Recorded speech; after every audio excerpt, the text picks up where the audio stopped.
Thank you. Yep.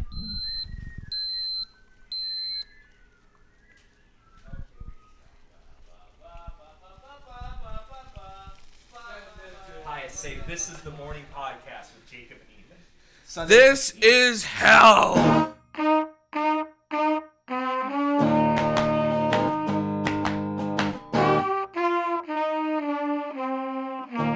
You there? Oh, there she is.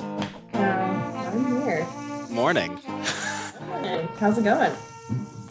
It's all right. Still stuck in Turkey.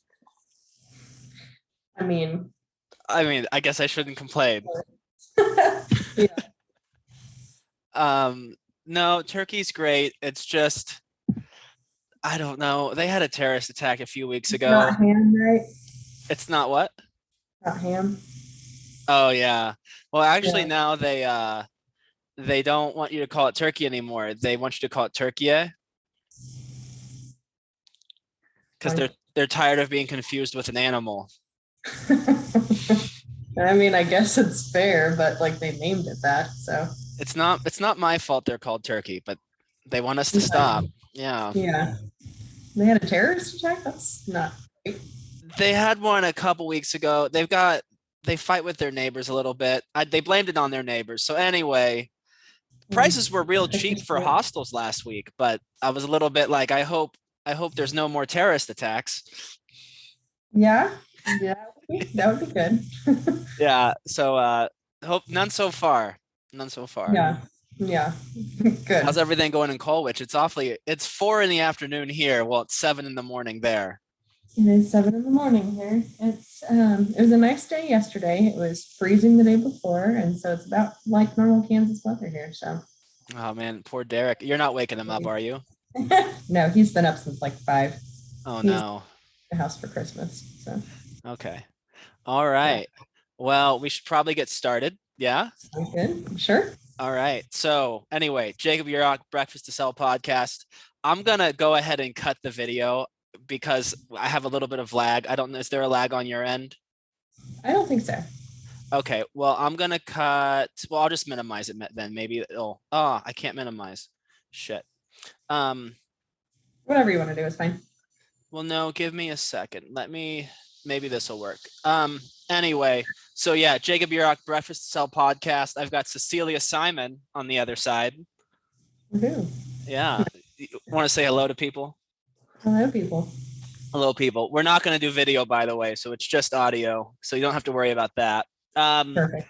But yeah, no, I needed somebody. I've been trying to do a Taylor Swift podcast for about 3 months now, and we're finally getting it done. So Sounds great. I'm excited. We're going to go through the albums, talk about them a little bit, see where the conversation goes, and then hopefully there'll be some good content. And if not, I don't know. People will listen to it anyway. Probably. All right. So shall we get started? Sounds like a plan. All right. First album, Taylor Swift, which you said you did not know very well.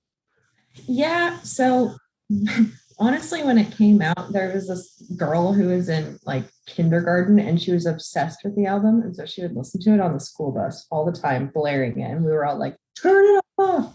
So it was never that big of a fit. I did go back and listen to it for the podcast just to kind of refresh myself. She does have some good bangers on there. Yeah, actually, so see, it's recording on my computer, the audio, so I got to have you cut your video because I just don't want there to be any gaps in the audio.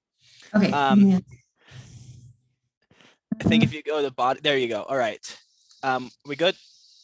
Yes. All Can right, you hear great. me? Like, so you can continue to go without my video. Yeah, I can hear you fine without the video. Okay. Yeah, no, I was surprised because I was listening back. I decided I was going to listen to all of them. I've on my last flight back to Europe, I listened to all the albums while I was unable to sleep in an airport. And I was shocked at how many hits there were on that one. Like I was thinking, like I'm sure there's like 1 or 2 songs on this that I remember because we were in when all those came out. What were we in? 4th grade, 5th grade? Yeah, Middle pretty school? much. It would have been 2006 is what Spotify says, which means that we would have been in like 6th grade, 7th grade. Right. And I'm surprised like how many songs I remember from riding the school bus that were on that album. Yeah. And like a lot of them, I mean, they may not have gotten much radio time, but at the same time, it's like, oh yeah, I totally know this song. The whole time you're going through it, it's like, oh yeah, I know this one. This one's a classic. Yeah, a lot of banjo though on that. Very country, very banjo. Or trying, actually, you know what? I think Fearless, the next one's even worse, but like very much trying to be country. Like that's like they're just like, oh, we need to put a banjo. We have to have a banjo here, so let's put a like. Yeah, and it's like, oh, here's some musical interlude. Let's throw a violin in there. Call it a fiddle. Yeah, I know, and the production, like, it's weird to hear it because she's got the same producer for like the first 4 albums. Like I think on the 4th one on Red, she started to get some different producers, but it's the same guy, and you can hear, like, listening to them in sequence, you can hear him get better too. Like on that first one, he very much doesn't know what he's doing. It sounds very like corny, but still some hits. And how old would she have been? That would have been 2007, you said? Yeah, 2006 is when it was released. So that she was born in 89, 99, 17. Yeah. Better than me. Yeah. Yeah. Well, and it's so funny because, once you actually do listen through all of the different Taylor Swift albums, like if you have been a fan for a long time, you hear so much just progress and change in both, lyrical stuff and the actual music itself and all kinds of different things. And so, that first one, it's, yes, it is very innocent and naive, but at the same time, like you do just hear her change through time, and it's kind of neat to hear. Yeah, there's a good evolution. Although I will say, listening to the first one, even more than her next couple albums, like she always knew how to write something catchy. Like and I don't know if that's the co-writers, like if they had a whole team working on those or if that was her, but like all of those songs on that album are catchy too. Yeah, they're very catchy. And I mean, it reminds me, because I used to write songs when I was younger, and it reminds me a lot of that, where it's like you don't have that much at your disposal, and so you kind of just write on what you know. And she can definitely put a catchy song together. I could never do anything like that. Yeah, no, I mean, I'm sure there was like a whole team, right? Like I'm sure, because I feel like even lyrically, it's a little stronger than Fearless, the next album, but you know. It's a little like Fearless. So we can also get into Fearless in this one, but Fearless feels a little bit like the songs are maybe a little bit more like emotionally intense, but they're more like unspecific. Like when I think of Our Song, which is a song off of the first album, right? Like it's got a lot of detail to it. Like it's got a lot of visual aspect to it, but like listening to some of the things off Fearless, it's just kind of like, I'm really sad. I like you a lot. Like maybe that's why I like that one. Well, there's definitely a virtue to it, but they're just not like she gets better over time at like making stories and making visuals. And on Fearless, I don't feel like she quite has that. Yeah, I can see that. I mean, that was my take. Fearless also just that one I was shocked just how much like it's not really so country, it's more pop. Like it's very power poppy, right? Yeah. And power poppy, but still like trying to be country at the same time.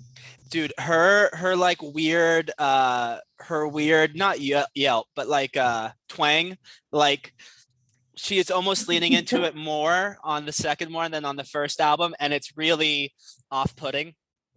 I would agree with that. I was listening to it the other day and I was like, gosh, just sing like a normal person. Like she's not like this is obviously, manufactured stuff. Oh, nobody sounds like that. Nobody sings like that. No, there's one, I think that was on the first album that was very much like that too. And I was like, gosh, just stop. What are you doing? In a sense, it's smart, right? Because if as I think she signed her record deal when she was 15. And so I think she signed like an 8 record deal when she was 15. And so like, of course it makes more sense if you're going to try to like you have 8 albums to work with, right? And you have like 8 albums to turn this person into a pop star. It may have not been 8, it may have been like 6, or it was something like that. But it makes more sense to pick a smaller genre, try to make her huge in that genre, and then cross over, because if you just throw her straight into pop music, she's going to drown. Yep. Right. I mean, because I don't know, she's what, from Pennsylvania? Yeah. I think Yeah. Uh-huh. I mean, that's not really, it's kind of, I don't know. Is that, I mean, do you know anything about her upbringing? Was it actually rural? I mean, she says she was. She's like, oh, I was raised on a farm, but I'm like, it's a Christmas tree farm. It's not really the same coming from somebody who lived on a dairy farm. But I don't know, she makes it seem like it was pretty rural, like growing up, but I don't know how much I believe that. It was a Christmas tree farm. That's what, I mean, she makes songs about the Christmas tree farm. Yeah. She was in West Reading, Pennsylvania.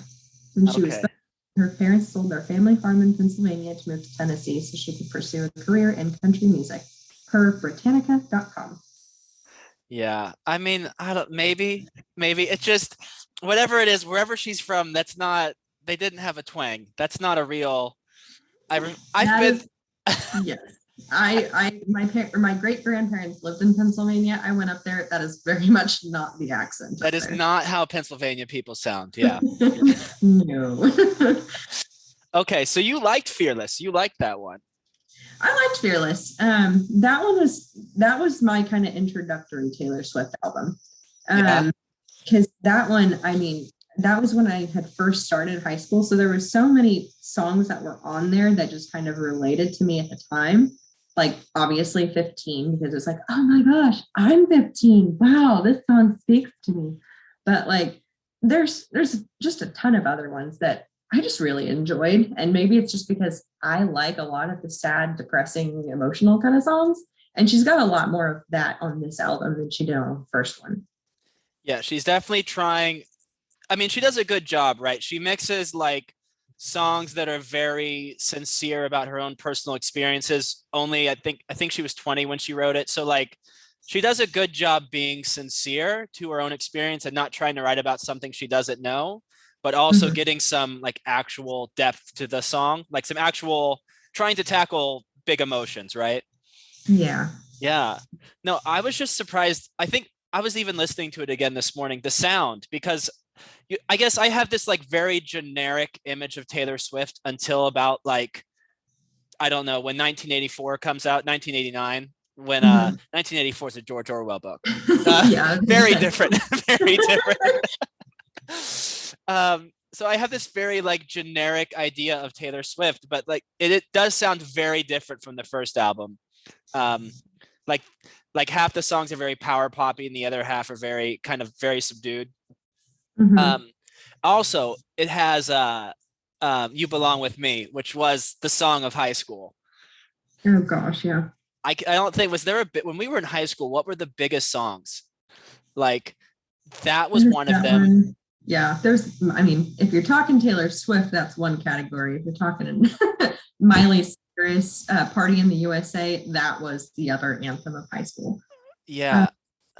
But on her album, I mean, that one was a huge one. Love Story Was big. Yeah. That one. White Horse, that was a huge one too, I feel like. Yeah. In a lesser kind of way, but yeah.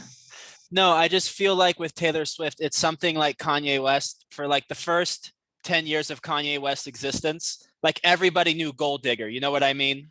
And then like eventually like the rest of the songs kind of drifted like into the mainstream, but like Gold Digger was a lot of people's, like if you knew one song, that was it. And that was you. Yeah, and that was kind of like You Belong. I mean, because it was playing all the time at every dance we were at. You Belong With Me. Yeah, that one was a really big one. And it sounds terrible. Like the audio production on it, in my mind, it sounds like the song is okay, but the audio, it's a dumb song. It's a really dumb song. Yeah. But, yeah.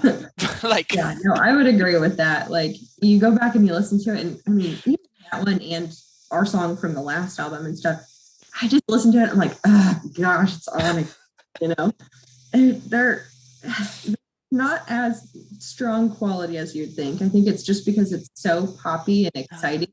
Everyone's like, oh yeah, this song. Yeah, I don't even mind. I don't even mind our song. Like, I'll be a defender of that. But like, I think like the bridge on, I mean, it's good. It like does what it's supposed to do. It's like an anthemic like pop song that you can't escape. But it's literally da da da da da da da. Like it's just Yeah. it's about as subtle as a hammer to the face. Yeah, exactly.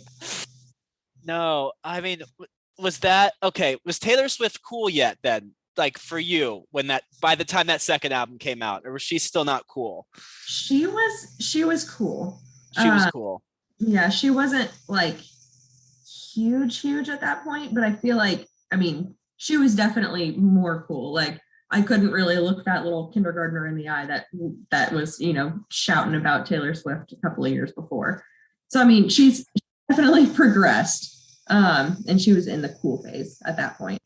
Yeah, and no, it has like, would you still listen to that album now? Like, can you still get something out of it now? Or when you listen to it, are you like, oh, I'm so past that era of my life?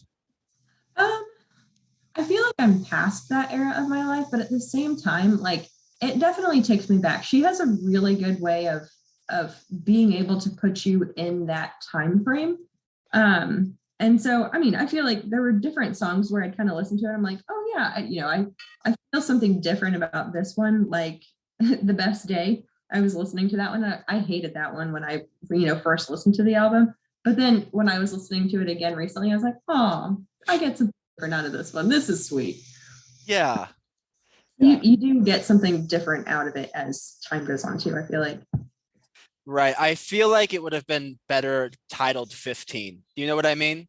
Like, yeah. Like there's nothing wrong with an album all about the feelings you have when you're 15. Because when you like the feelings you have when you're 15 are the feelings you have when you're 30. It's just that you understand them better and they're not, so outsized and it's not your first time having them. It's like, right. It's not that you can't get something out of an album full of things with your 15-year-old self. Yeah. Trying to think. Yeah. Love Story was on that. Yeah, it was. Love Story was. Yeah. Yeah, I remember that one, but okay. That was the one that was at all of the high school dances. Love Story? Yeah. Oh man, but it wasn't so much like, I feel like people didn't really like, people liked it, but it wasn't like one that like everybody just got on the, you know what I mean? Like, yeah. Well, I guess I could, maybe I'm remembering high school differently. I feel like it was really, really big. Like You Belong With Me was probably at the dances, but like everybody knew Love Story. Like that was the one that everyone was like, Romeo, take me. It's very, maybe it wasn't at the dances, but it was super popular. Yeah, maybe it's just because I still don't love it. And at the time I didn't love it. I mean, you made a rebel of a careless man's careful daughter is a good line. Yeah. But at the same time, I was thinking about that line the other day and I was like, so is it actually him making her a rebel out of a careless man's careful daughter, or is she just going along with genetics? Because if her dad was already careless, you could probably categorize him as a rebel. That was a different side topic. But is she just becoming what she already was going to be? Exactly. Yeah, no, it's yeah. And then I remember when I was younger, I remember hearing 15 and thinking, oh, this is such a great song. Like the feeling of betrayal that like she is getting at felt really deep. I do have to say, like being a little bit older, I'm like, and having been in different relationships, it's like, well, you break up with people. I don't know. 15 doesn't like, I get how it feels at 15. It doesn't quite resonate as much being older. You know what I mean? Like, I guess it depends, because I still kind of resonate with that one because I'm like, oh yeah, you sweet little baby, you do think that everything's going to be okay, but you're probably going to break up with that guy, Yeah. And I guess it does very much get across the feeling of like a breakup being a cataclysmic event. It's just, I remember like listening to it when it came out, I think, or a little bit after it came out, and being like, what an asshole. He promised himself to her and then he broke up with her. But it's just like, like, oh, that happens. Yeah.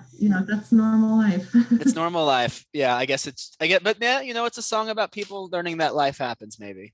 Yeah, Right. that's how I kind of take it. Anything else on that one? That's about it on that one. About it on that one. All right, Speak Now. That one also came out later high school for me. That one what? Came out in later high school for me. I think that was 2010. So that would have been like junior, senior year. Yeah, I think maybe the second worst of all of them. Yeah, I was never that big of a fan. She's got some really good ones on there, but I don't feel like that one was one of her crowning achievements. No, Mean's on there. Mean, which I unironically like. Yeah. But yeah, no, I know that she wrote all the songs herself on that one. Okay. Like no co-writers, but it kind of I mean, her writing definitely gets better. Like listening to just the writing between that and Fearless, in my opinion, because that one has Mine. No, that one has has Mine. Yeah, Mm-hmm. like Mine's an actually pretty complicated story that she manages to get across in like 3 minutes. That one's the Rebel Careful Daughter one. Shit, you're right. Loves what? Yeah. Oh no, you're right. Yeah, no. Okay, yeah. So it even kind of reinforces my argument where it's like she's a better writer by that point, but the songs aren't as good. Yeah, I would agree with that. Like I think there's one of the songs that has something where like somebody's wearing a wedding dress like a pastry, which is that's better than Revenge. Yeah, one of them, and I'm like, that's a great line. That was a different song, but yes, I agree. Yeah, she's got some like fun little quips in there, and you're like, ooh, I feel that spice in there. Yeah, like she's telling real stories with real details, with real imagery, with memorable lines. Yeah, so, I think that one was actually Speak Now. Yeah, I think maybe it's the one. There's like one about a wedding, right? Yeah. Yeah. If you have anything to say, Speak Now. That's the one. So it's almost this weird thing by the time she gets to this third album where it's almost like she's forgotten how to write hooks. Like she's forgotten, like you had the first album, which is just full of all these hits and very memorable. Mm-hmm. And then like she's getting better as a writer, but she's getting worse songs, if it makes sense. Mm-hmm. Yeah. It's like to do it more on her own as a young singer-songwriter, but not quite hitting the mark per se. Yeah, like she's almost there. She's almost there. Yeah. No, you're right. It's Mine, because Mine was big. Mine was a hit. Yeah, Mine was really big. Back to December, that was on there. That one was really big. Mean. Enchanted was kind of like an unsung hero on there. I feel like a lot of people are like, oh, that song is so good. And I'm like, I think that showcases a little bit more of her singers or like the songwriter type personality where she can create more of a story and she can kind of go along with it as opposed to just doing like a personal experience story. Because in that one, she was much more, going along the lines of, here's this fairy tale fantasy kind of thing. Whereas some of the other ones, it's just, here's a personal experience that I'm going to, turn into a song. Yeah, you're right. There's much less of the like in Fearless, there's a lot of very personal things on there. Whereas in Speak Now, it's not quite so much, right? Yeah. Yeah. I feel like there's a lot more on this album that you can kind of correlate to some event in Taylor's life that people are all like, oh, this one's about this person, this one is about this person. But I think she did a better job of kind of changing that. So you're saying in Speak Now, there's a lot of songs you can like pinpoint the things in her life. Yeah. Okay. Yeah. I mean, Dear John was obviously about John Mayer. There was Innocent, I think, which was, I think, about Kanye. Oh, that's right. The Kanye thing happened before that album came out. Yep. And so then she wrote about it in this one, I think. Okay. I feel like somebody told me once, and maybe I'm remembering it wrong, but it's either Back to December or Last Kiss. I think one of those was about Taylor Lautner when she had that fling with him. Yeah. So why does Fearless then feel like it has so much more emotion in it than Speak Now, if Speak Now is more personal?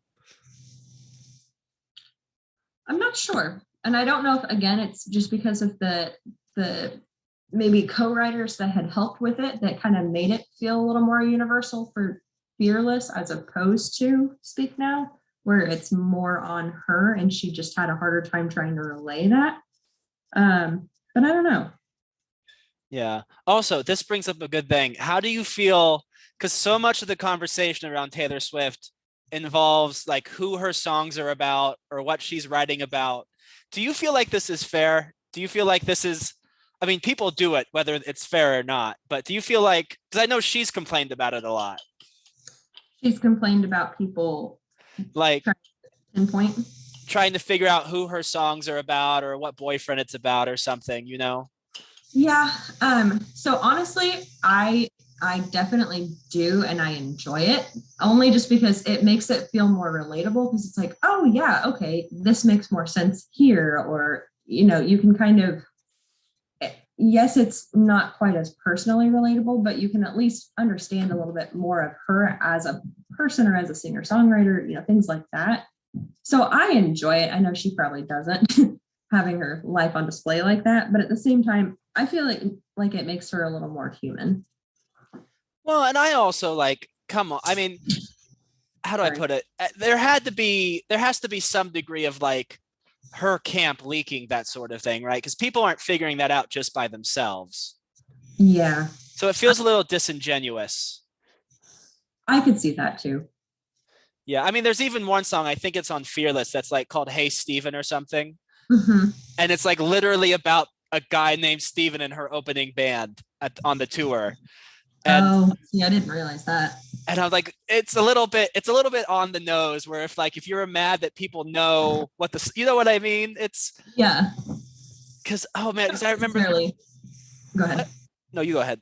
Oh, I was going to say, you don't necessarily, you know, in that instance, it's like, oh yeah, you're airing out your dirty laundry, you know, very publicly, and whether you wanted to or not. Yeah, I mean, even oh no, because I remember there was even some Netflix show that like there was a comedy that had a joke like she's had more boyfriends than Taylor Swift or something. And then I remember Taylor Swift had a big public statement that is like, this sexist joke, da da da da da. But like, I don't know if you're gonna like advertise, because I think you know Maggie, right? My cousin's wife. Uh-huh. Yeah, like she had a great line, which is like, just because someone's a good salesman doesn't mean they don't have anything to sell. So it's like one of these things where I feel like Taylor Swift and Taylor Swift machine is a good sales machine, like aside from the music, right? Mm-hmm. Right. Like they do a good job of building narratives and like getting fans to be engaged. And like the music has been good or great at times as well, but also like there's this whole industry, but it's a little bit rich to like, I guess, get to the top by writing these very personal songs and then marketing yourself as like a very personal songwriter, and then be angry 5 or 10 years later when people make jokes about it. You know what I mean? Yeah, I could see that too. Right. No, I just, I didn't even come in here wanting to make this point. I just like, and I get it. Like she was young still, but it's one of these things where, yeah, if you're, I don't know. It's just a question. All right. Anything else for that one? I don't have much to say about Speak Now. It kind of blows. Yeah. No, I'm good on that one. All right. Red. You did miss an opportunity to say Speak Now or Forever Hold Oh, Speak. yeah, I did. Forgive me. Okay, continuing. Red. Forgive me. The first truly great Taylor Swift album. Yes, I loved everything about Red. Like that was my anthem, because that was right when I started college. So, I mean, I would just ride around in my Mustang and this in the speaker or in the radio and just listen to it on repeat. I loved this album. What's the opening drum part like on State of Grace? Oh gosh. Boom, boom, boom, boom, boom. No, that's not it. I'm thinking of Fun. But anyway, like that album had to be mixed, especially for car stereos, because even like the first notes of State of Grace are just like, yeah. Oh yeah. Yeah. Oh yeah. I remember that. It's I feel like not the only, but the best way to listen to Red is in a car stereo. Yes, I would agree with that. It's a killer on the car. Yeah. Okay, we might have to end the call and redo it because I guess it doesn't give me unlimited time anymore, but we'll figure it out. Okay. No, we'll keep talking. We'll just we might have to do something else. But no, we can even do Skype. You have Skype, right? Yeah. Okay, we can do Skype after this. But no, it's like it sounds great. The back half is weak. Like the last 3 or 4, like Starlight and what's the other? Yeah. That one's weak. And then like what's the other one about being famous? The lucky one. The lucky one. Oh, Like there's a couple clunkers on the back end, but yeah, I would agree with that. The beginning half is so strong, and then the second half, it tends to get a little more kind of sad and emotional. So I would agree. Like the lucky one and Starlight, wasn't as big of a fan of those. Some of them kind of ended up seeming like a lot like the first ones on the album, but I don't know. Overall, like this was one of my favorite ones for sure. It's got so many like poppy, exciting, anthems to sing with your friends kind of ones. I mean, obviously 22 is on there. Stay, Stay, Stay was just a fun little poppy kind of one. We Are Never Getting Back Together. All of those are on that album. Oh yeah. Well, no, it's and this is the shame is because this is the first Taylor Swift when I was growing up that I remember liking viscerally. Like there were some of the songs I liked being like young and it being a pop song, but like Red, like the song Red was like the first Taylor Swift song where I was like, oh, I really unironically enjoy this and think it's good. And like, I'm really bummed because I could have gotten into this album when it came out, but I talked myself out of it. I was like, no, I must be wrong because Taylor Swift's not a real artist. So like, this can't actually be good music. I must be wrong about this. And I'm like, in retrospect, it took me like 10 years later for me to be like, no, actually, especially the first half, it's not just like a good Taylor Swift album or a good album like for pop music. It's like a good all-time album. Like, yes, there's a little filler, but if the filler's cut, it's like, one of the better albums I've ever listened to. Like, there's stayed, and even the stupid songs like Stay, Stay, Stay, and We Are Never Getting Back Together are like, I remember when We Are Never Getting Back Together came out, and I just remember being dumbfounded at how stupid it was. But then like, there's almost an art in that stupidity, like to get away with it. Yes, and I feel like she's really good at that, at like kind of just ironically making a song and just making it be a real hit. And you're like, gosh, even though it is kind of like stupid or ridiculous, it's like, gosh, this is such a good song. I think is this the first album where she really does that, like makes a song like that? Yeah, kind of like that ironic kind of twist where either I could never tell if it was just her trying to, run along with the narrative, kind of like, oh, well, if this is what you think, sure, I'll write the song, but I do feel like this is the first one where she started to more ironically write those kind of songs. It feels like she's more doing what she feels like doing. You know what I mean? Like, yeah. State of Grace. I'm trying to think what track 2 is. Red is track 2. All Too Well, is that track 5? Yep. Which is one of the best songs anyone's ever written. Oh my gosh, it's so good. And like, I loved that one when it came out. Like, that was my favorite song. And then everyone really started getting into that one over time.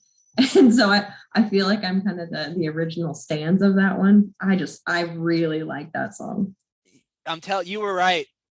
Because that one, that one, I don't even, it's impressive. Like and it's got a weird structure too. Like it builds and it dies out and it builds back again and it dies out. Like it's got a weird structure. It's not that linear of a song.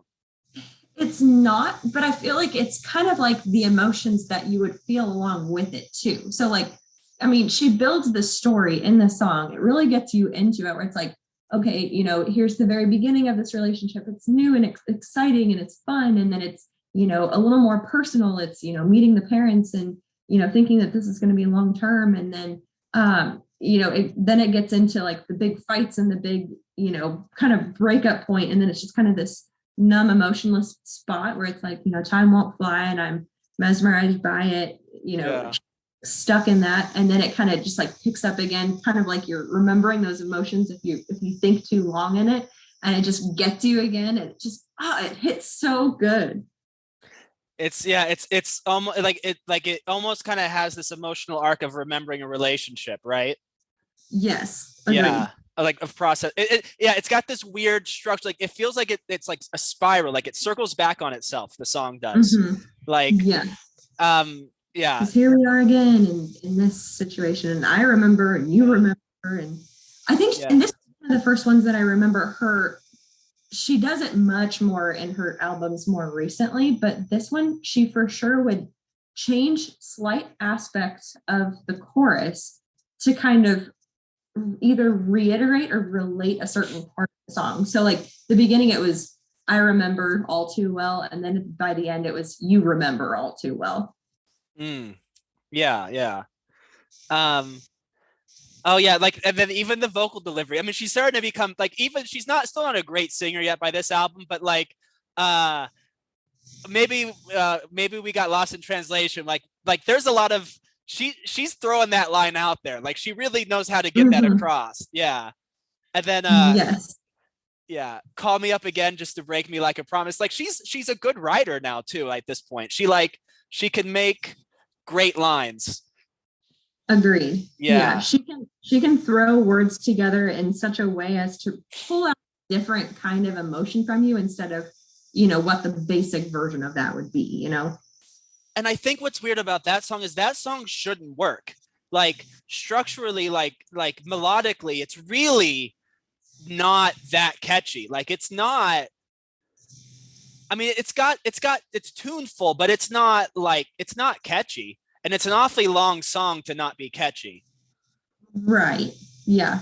Right. Like it's not catchy, and it's 5 minutes, and it's mostly this girl just complaining about like a relationship, like maybe justifiably, maybe not, but it still works. Yeah. Yeah. And it does this good kind of like straddling the line too, where it's like, because it's also vulnerable on her end. Like it's not just this one-sided takedown of the other person. Like some of the time when the person, I'm not even gonna say Taylor, but like some of the time when the narrator in the song is complaining, it almost reflects poorly back on the narrator. Like people are allowed to end relationships. Doesn't make them assholes. You know what I mean? Yeah. So it's good too, in that it kind of has this three-dimensionality where it's not just this like very one-sided take on someone. Yeah. Speaking of which, and we should switch to Skype, because this brings up let me bring up Skype. Sil? Yes, can you hear me? Yes, can you hear me? Yes. Okay, great. Yeah, no, so okay, this brings up the good question. Like, how do you feel about the 10-minute version / how do you feel about the re-recordings? So with the 10-minute song, I do really like that one. I feel like it gives a little more depth to the song, but at the same time, I mean, the thing that kind of gets me about it is that, I mean, so this song, when this album came out, there was really no explicits. It was just a very kind of pure album. And it makes me a little sad that she kind of brings it back into it, where it's like, okay, I get it, like the fuck the patriarchy and that line, and that's in there, but at the same time it's like, did it need to be in there? Like it was so good without it. And so I think it's a good song, like the 10-minute version. It kind of drags on a little bit by the end, but I like that one. And then the re-recordings, again, I'm kind of half and half on them. Like, I do like that she's gone back to redo them, only just because it gives a little more of a full perspective of her. Like, her early albums, she was so high-pitched and nasally almost. And I feel like she's become a better singer over the years, and so she can still go back and hit those same songs, but it just seems a little more full, as in, like, her vocal production of it is better. But at the same time, it just kind of feels like you're just going back and listening to the old albums again. So, I mean, it's not groundbreaking for me. Yeah, I mean, I feel like a lot of artists have this where like I don't, because I do feel like Taylor, starting with Red, but I think especially once you get past 1989, like I think she's very much, I don't know, she's very much doing her own thing, and I think it's like to bring it back to Kanye, like you can hear me, right? Yeah.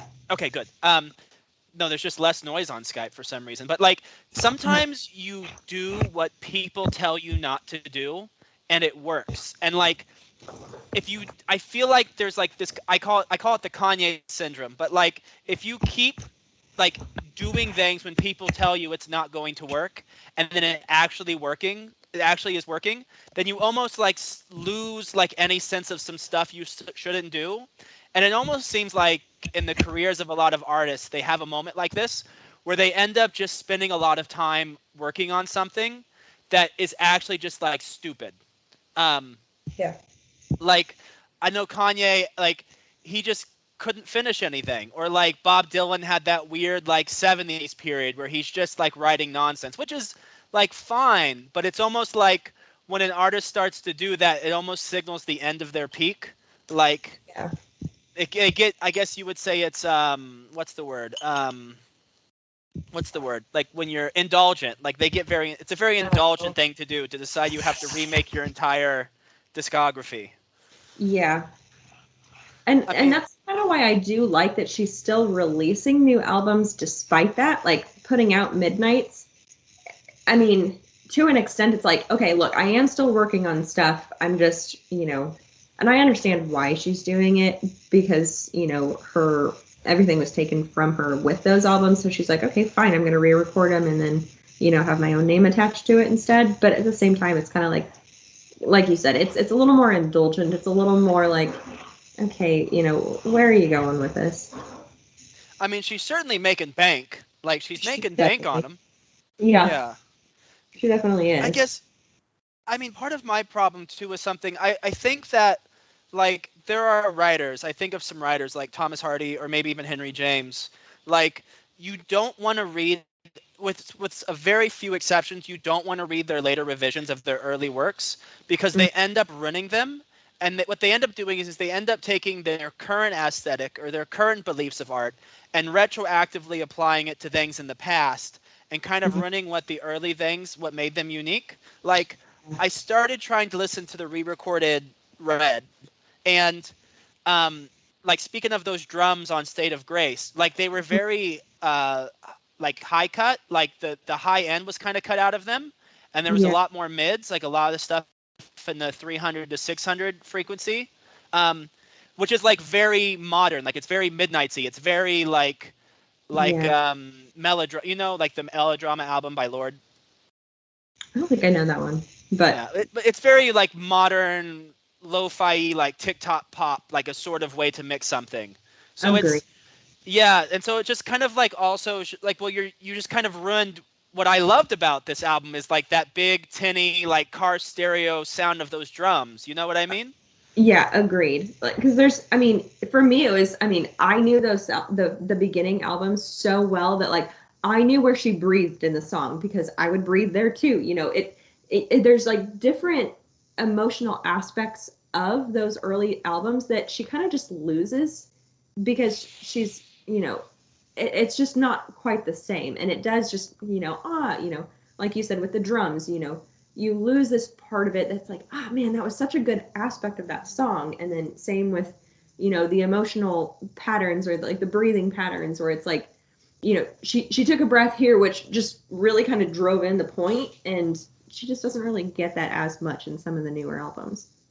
It almost feels a little bit like Taylor Swift performing Taylor Swift. Yeah, I agree. Yeah.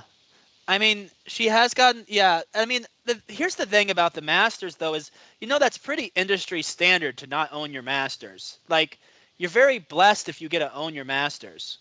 Mm-hmm. So, I mean, it's kind of bullshit that she didn't get to buy them because if she wanted to buy them. Because I think they were like saying, well, you could make new albums for us and then we'll let you own all the masters, which that's kind of bullshit. But, like, it's not like most artists own their masters. So That's fair. I didn't really realize that either.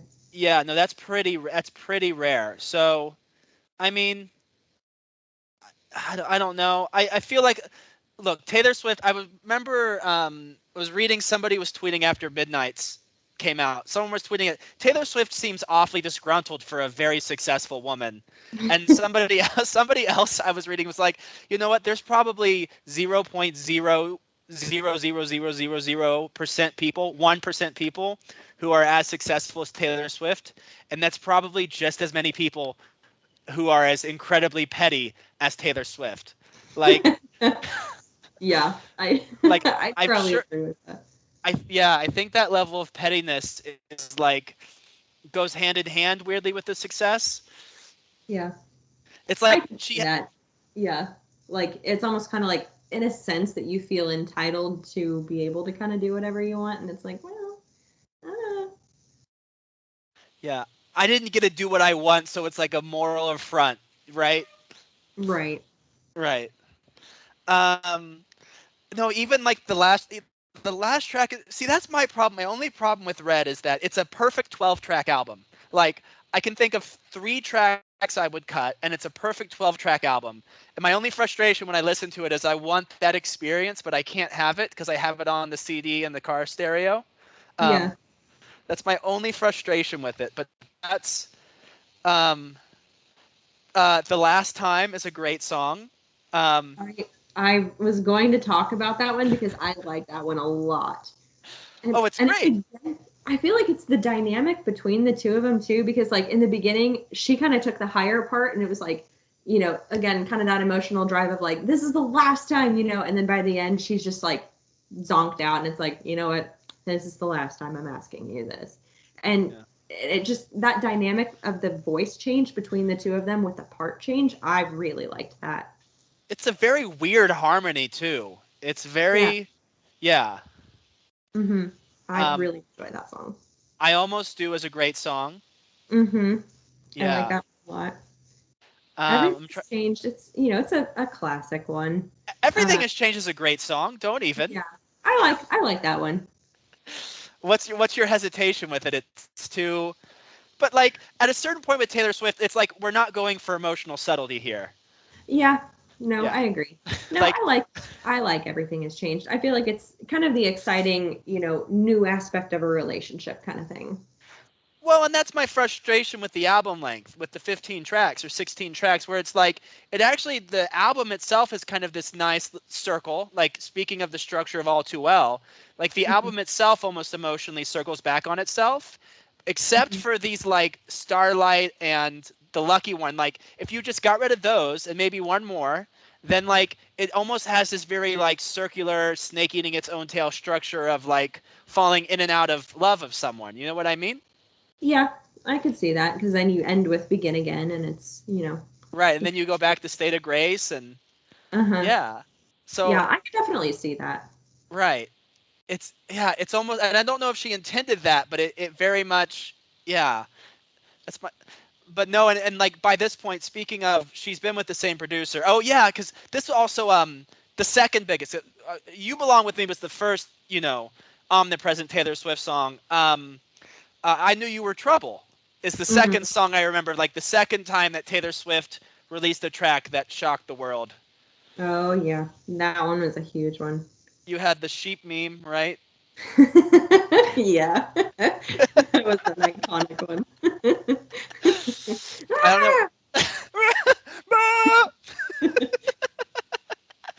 I don't know. Did you not like that song as much? I did not care for that one as much. Oh. I mean, it was a hit, but I didn't care as much for it. I mean, it almost kind of felt a little yodely with like, I knew you were trouble when you walked in. And I don't know. It was okay. It was good. It was just not my favorite of the album. That guitar sound is something I have wrestled with for years. And literally ever since I heard it. Because I remember when I heard it, I thought, that's the worst sounding guitar I've ever heard. But then listening back to it, it's almost like the bad sounding guitar is what makes it work. Like I don't, it almost sounds a little, not the rest of it, but the guitar sound is so cheap. Yeah, I don't know. I don't have any grand thoughts on it. It's just one of these weird things. Like, how did this make it onto the radio? But also, without this incredibly cheap sounding guitar sound, it probably doesn't. It's probably not quite as addictive. Yeah. Yeah, like it's. Yeah, I don't know, because yeah, that was the whole era of dubstep too, and it's like she made a dubstep song. She's going pop. Yeah. I remember all that hand wringing. Because she's certainly not. She's dropped the country affectations by this point. Yes. She's very much not country by this point. Right. And it's a little bit weird to hear like, oh, like I guess Red does have some banjos, but like it's very much not a country record in retrospect. Yeah.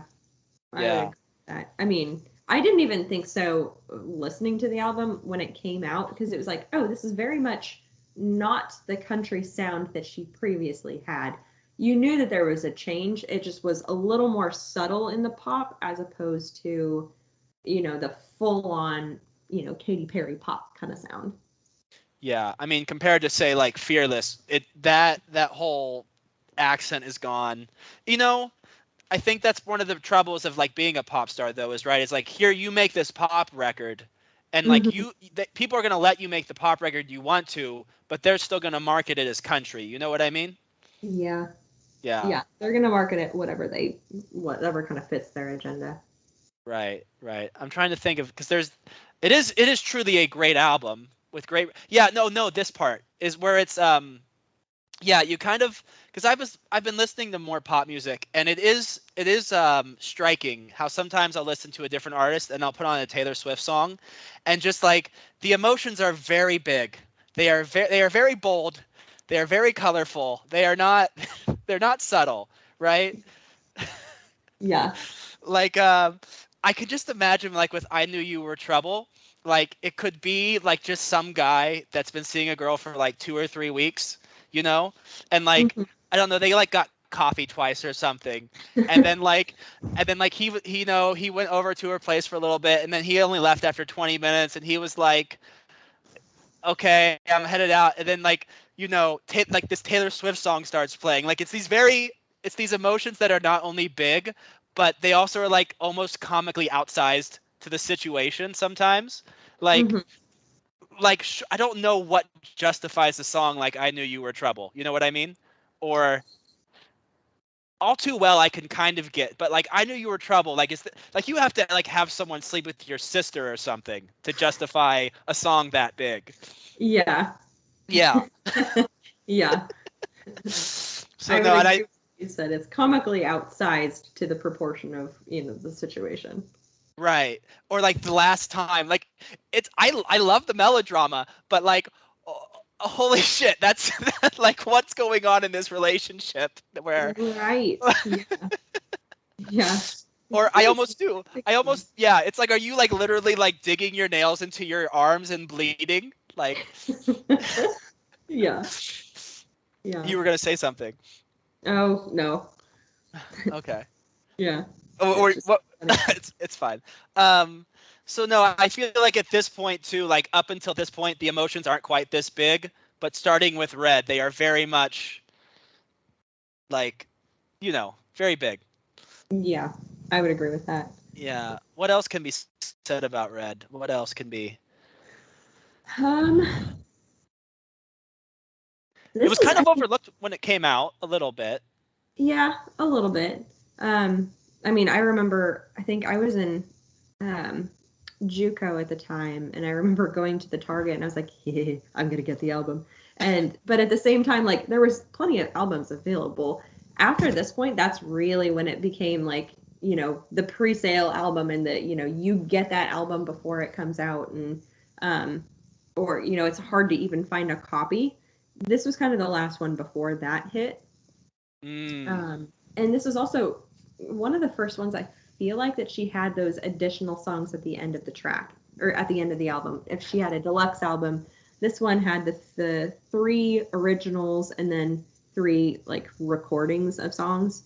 So the Moment I Knew, Come Back, Be Here, Girl at Home, those were all not on the original CD. So if you just bought it at Walmart, you wouldn't get that. But if you bought it at Target, they had the deluxe album. I feel like that's the first one that really had that. Well, no, I take that back, because the other ones did too. Speak Now had it, Fearless had it, but this one I feel like maybe it was marketed a little bit more for it. Well, and this is probably the last of her albums too. That's really a CD era album, right? Like this was still people were still buying CDs and popping them. Like people were Yeah. still buying CDs, or they were like ripping songs to CDs and popping it in their cars. Yeah. Yeah, I mean, It's people. the Go ahead. era. What's It that? was kind of the last of the era in a sense of that.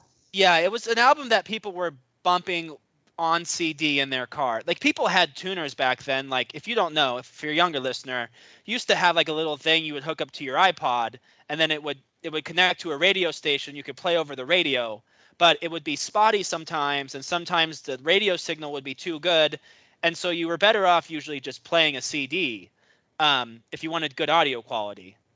And this is kind of the last album I can think of where like I would have rather played a CD than over a tuner. Yeah, I can see that. Yeah. No, but also the bonus tracks on this one were actually good as compared. Like Come Now Be Here is a good song. Mm-hmm. Yeah. They were good songs that you almost wish were just on the original. Yeah, but see, like you were saying with the 12-track album versus the 16, and I mean to make it 19, that's quite aggressive.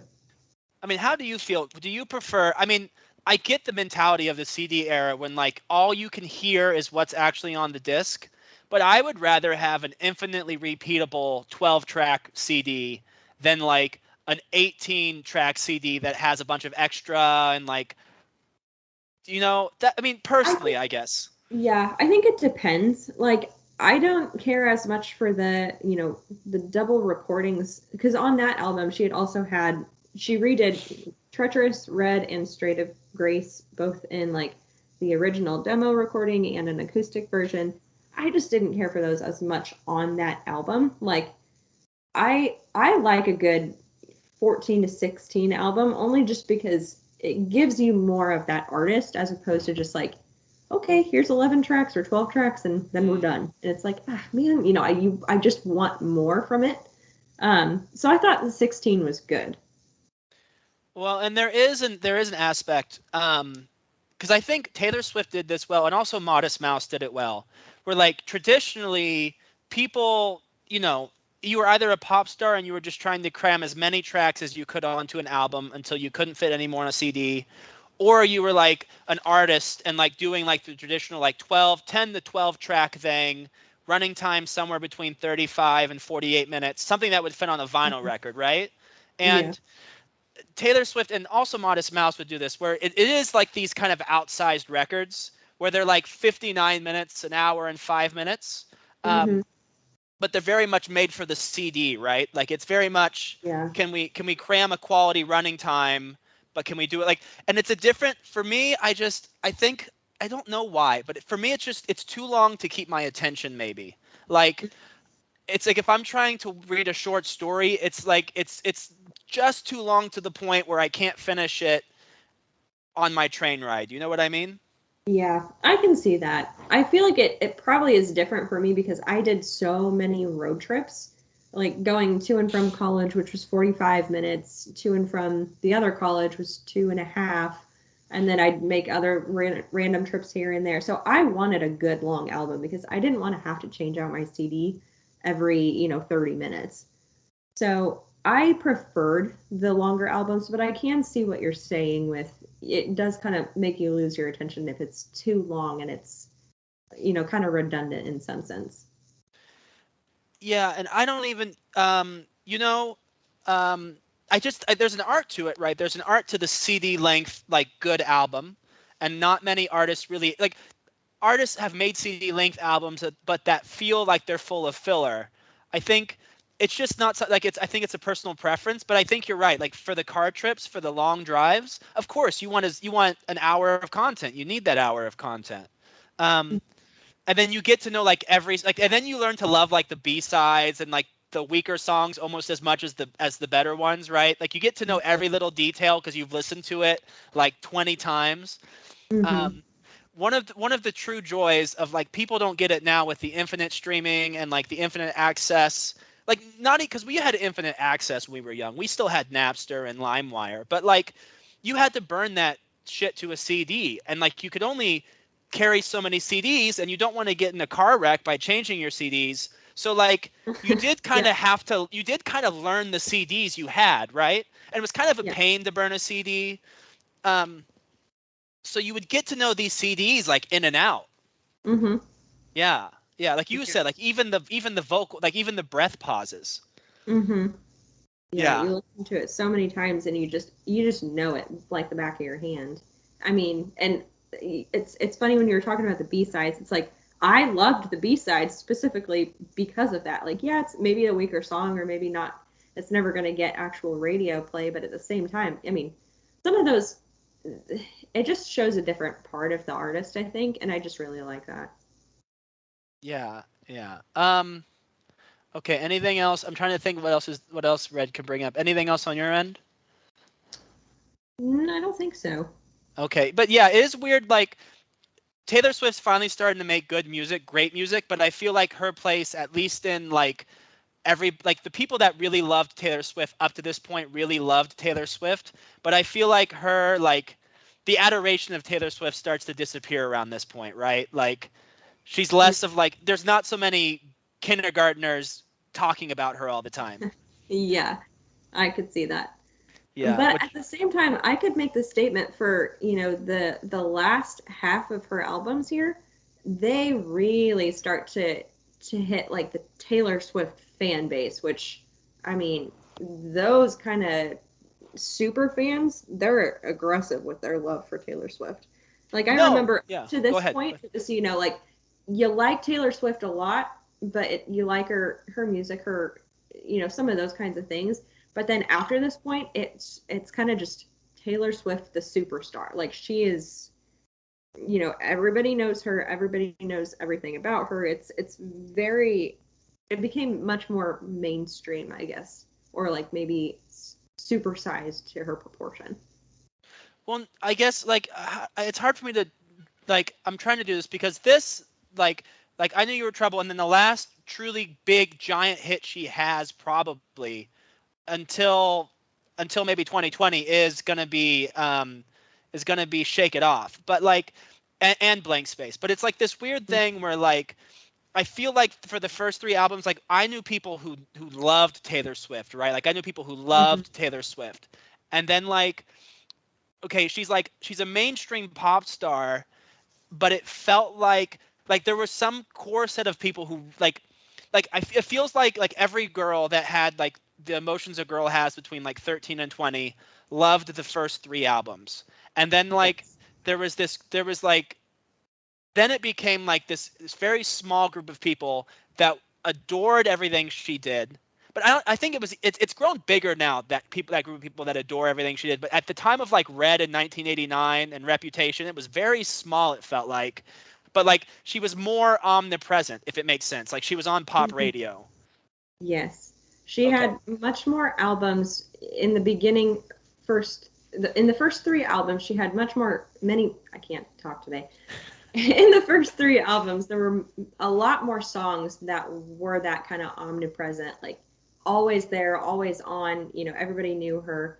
But I also feel like they were much more relatable. Like in the latter part of her albums, I feel like she became a little less relatable. Like you can't put as many of your personal situations or experiences to some of the songs on her album. And most specifically with the Midnights, which I'm sure we'll get to. But yeah, I definitely feel like the first three or four, they were really the kind of personal albums. Yeah, maybe I'm thinking like if I think of it in terms of zeitgeist, right? Like the popular spirit, like Taylor Swift, just as she's starting to peak as an artist, is like losing, like she's still moving records, but she's kind of losing her place in the zeitgeist. We'll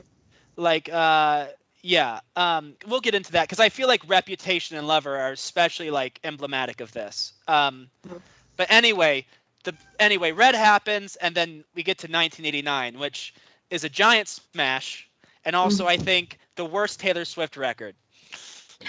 Yeah. Oh man, I mean, it's well made. It's like technically well made. It's like the first record she has that's actually technically like well produced, but Yeah. um, it sounds like she's very much like she's trying now to make a vinyl record, like the kind of record I was talking about before. That's like 40 minutes, 48 minutes, and like Hmm. 12 tracks, no filler, very streamlined, like consistent theme, consistent aesthetic. Yeah. Um, it's like she's trying to do that, and it's like it is cohesive, but there's like nothing to latch onto in this one. Yeah. Yeah, I would agree with that. I mean, she's got some bigger hits on there, but not as epic as some of the beginning ones.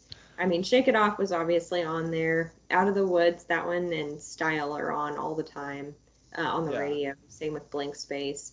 But yeah, they're not as present in a sense. Yeah, I mean, I feel like for me, from the outside, right? For Hmm. me, like her four biggest hits up to this point are "You Belong with Me," um, "I Knew You Were Trouble," and then she has a pair of smashes with "Shake It Off" and "Blank Space." But yeah, I mean, she definitely this is her like definitely until recently her like commercial apotheosis, right? Like she's you know she like this is her moment to like be queen of top 40 radio. Um, it's also the first time she works with Jack Antonoff, who becomes like a major producer. Like this is his big coming out party. But Hmm. yeah, I'm surprised that you agree with it because I figured you were going to be a defender of this one. You were going to love it. No, because I remember this one came out and I was like, oh, like she's really changing, but I didn't care as much for the change in that. Like she's got some good hits on there. Like I really liked Clean again, just because I like long, sad songs. But for the most part, I don't know. It didn't hit as strong with me. Yeah. No, I mean I will say, Shake It Off is a great if you're trying to make a hit, like that's one of the best hits I've ever heard. Like Yeah. yeah, Shake It Off is a great track, just even from like a technical point of view. And then this is the first song that someone was like, Taylor Swift's a good songwriter, and I had to be like, you know what, I'm wrong about Taylor Swift. Was someone was pointing out the bridge on Blank Space to me, and Hmm. and it's like da da da da, like it's so very simple, but it so very much like holds the song together. Um, and I know that people often like praise Taylor Swift's bridges, and like yeah, she's fully in command of her craft at this point, but in terms of like having something emotional to latch onto, there's not much there. Yeah. Yeah. Yeah, I agree with that. Also, this is the point, not Red, but this one is the point at which people start calling her like no longer country, right? Yeah, for sure. At this point, I mean, it's full blown pop. Like, you would not get any kind of country vibes off of this one. No, and I think like my problems with this one can kind of be reduced to Welcome to New York. Hmm. Like, what a terrible song.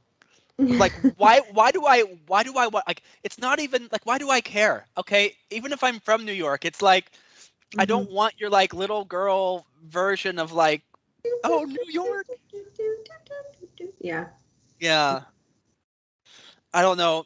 What's a good argument in favor of 1989? I need one. It sounds good. Like it sounds really good. If I didn't like the sound Yeah. is good.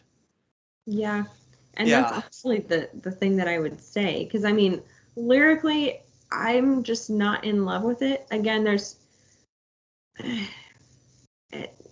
it just doesn't play as well as some of the other ones. And again, maybe it's because some of them are a little shorter and more plain. Like it's not as good of a song that you can put in your car and listen to on a road trip. It's a little shorter, and so it kind of just feels like the same, 12 songs over and over, which obviously if you're listening to it over and over it is. But I don't know, you don't get as much of a change in perspective and deepness out of the album, I guess.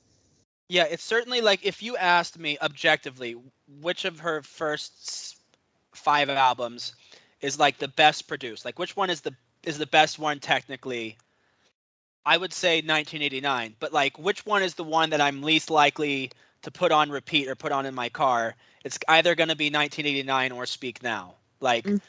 I don't have any. I will go back and listen to Bump the Hit maybe once or twice, but I don't really want to listen to the album again. Yeah. Yeah, and I think part of it for me is the guy that produced it, Jack Antonoff, produced some of the tracks on it. Like that kind of, well, this is like the first instance of that sound, right? That very like mid-heavy, like cutting off the highs sort of like thing that's become like the TikTok, like what's the girl? Olivia Rodrigo. Oh, Like yeah. that sound, like the sound right now, this is the first album that has it, but like there are some much better albums that use that sound. Lord's second album, Melodrama, is a good example, like that I would just rather listen to before I would put on 1989. All right, well, we don't have to spend too long on it then, unless you got anything. No. Okay, Yeah. so Taylor Swift's commercial peak, and then but also kind of falling out of the hearts of her dearest fans, and then we have Reputation, which this is the point where I start to really like Taylor Swift. Mm-hmm. I don't know how you feel. This one was also lower on my list. Yeah. I think it's only just because it's so drastically different from Red that it was like, you know, if you love Red, it's like, oh wow, this is not the Taylor that I know. And so it's a little bit harder to get into. She's definitely got some good songs off of it. Like I would use this one more as a workout. Like if I'm going to listen to Taylor Swift to work out, this is the one you want to do. But I don't know, it's very different. And obviously she was trying to do that, but Yeah. I feel like with this one as well, she really kind of dove more into the ironic kind of stuff, because I feel like some of the songs that she sings on there, it's like it's got more of an ironic twist to it than just here's the words and, you know, read into it if you will. Here's to my real friend. Like, just it's got a lot more so stupid it's good moments. Yeah. This is why we can't have nice. Nice. Thanks. No, I love it because this is the point where I feel like Taylor Swift stops giving a fuck. Like, so my guess is like behind the scenes is that probably like in like this grand scheme of things where she's had this like 5 or 6 album like contract, right? Like, Mhm. and the plan has worked out perfectly. They've made her a country star, and then they've made her crossover, and then they had her record that just like was a smash, and they had her 2 hit songs that were like 2 of the best selling songs of her era. And I'm sure at this point, like even maybe in her head, she's probably like, okay, well, this is it. Like I've had my commercial peak.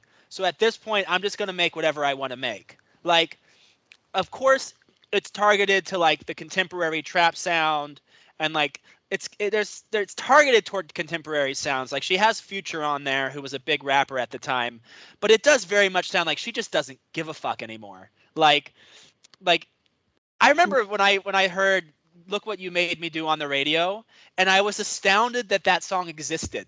Like I had grown up, I had heard "We Are Never Ever Getting Back Together," and I was astounded at like because I could not believe that a mainstream pop star would make a song like that.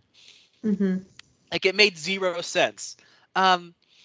Yeah, no, it's no, I hear what you're saying. There's not much to latch onto from a like I'm identifying with Taylor Swift, the singer-songwriter, right? Yeah. Yeah. And I don't know. Like and I think the other thing for me, I'm gonna rant a little bit about this one, then we can move on. But like the other thing for me is that like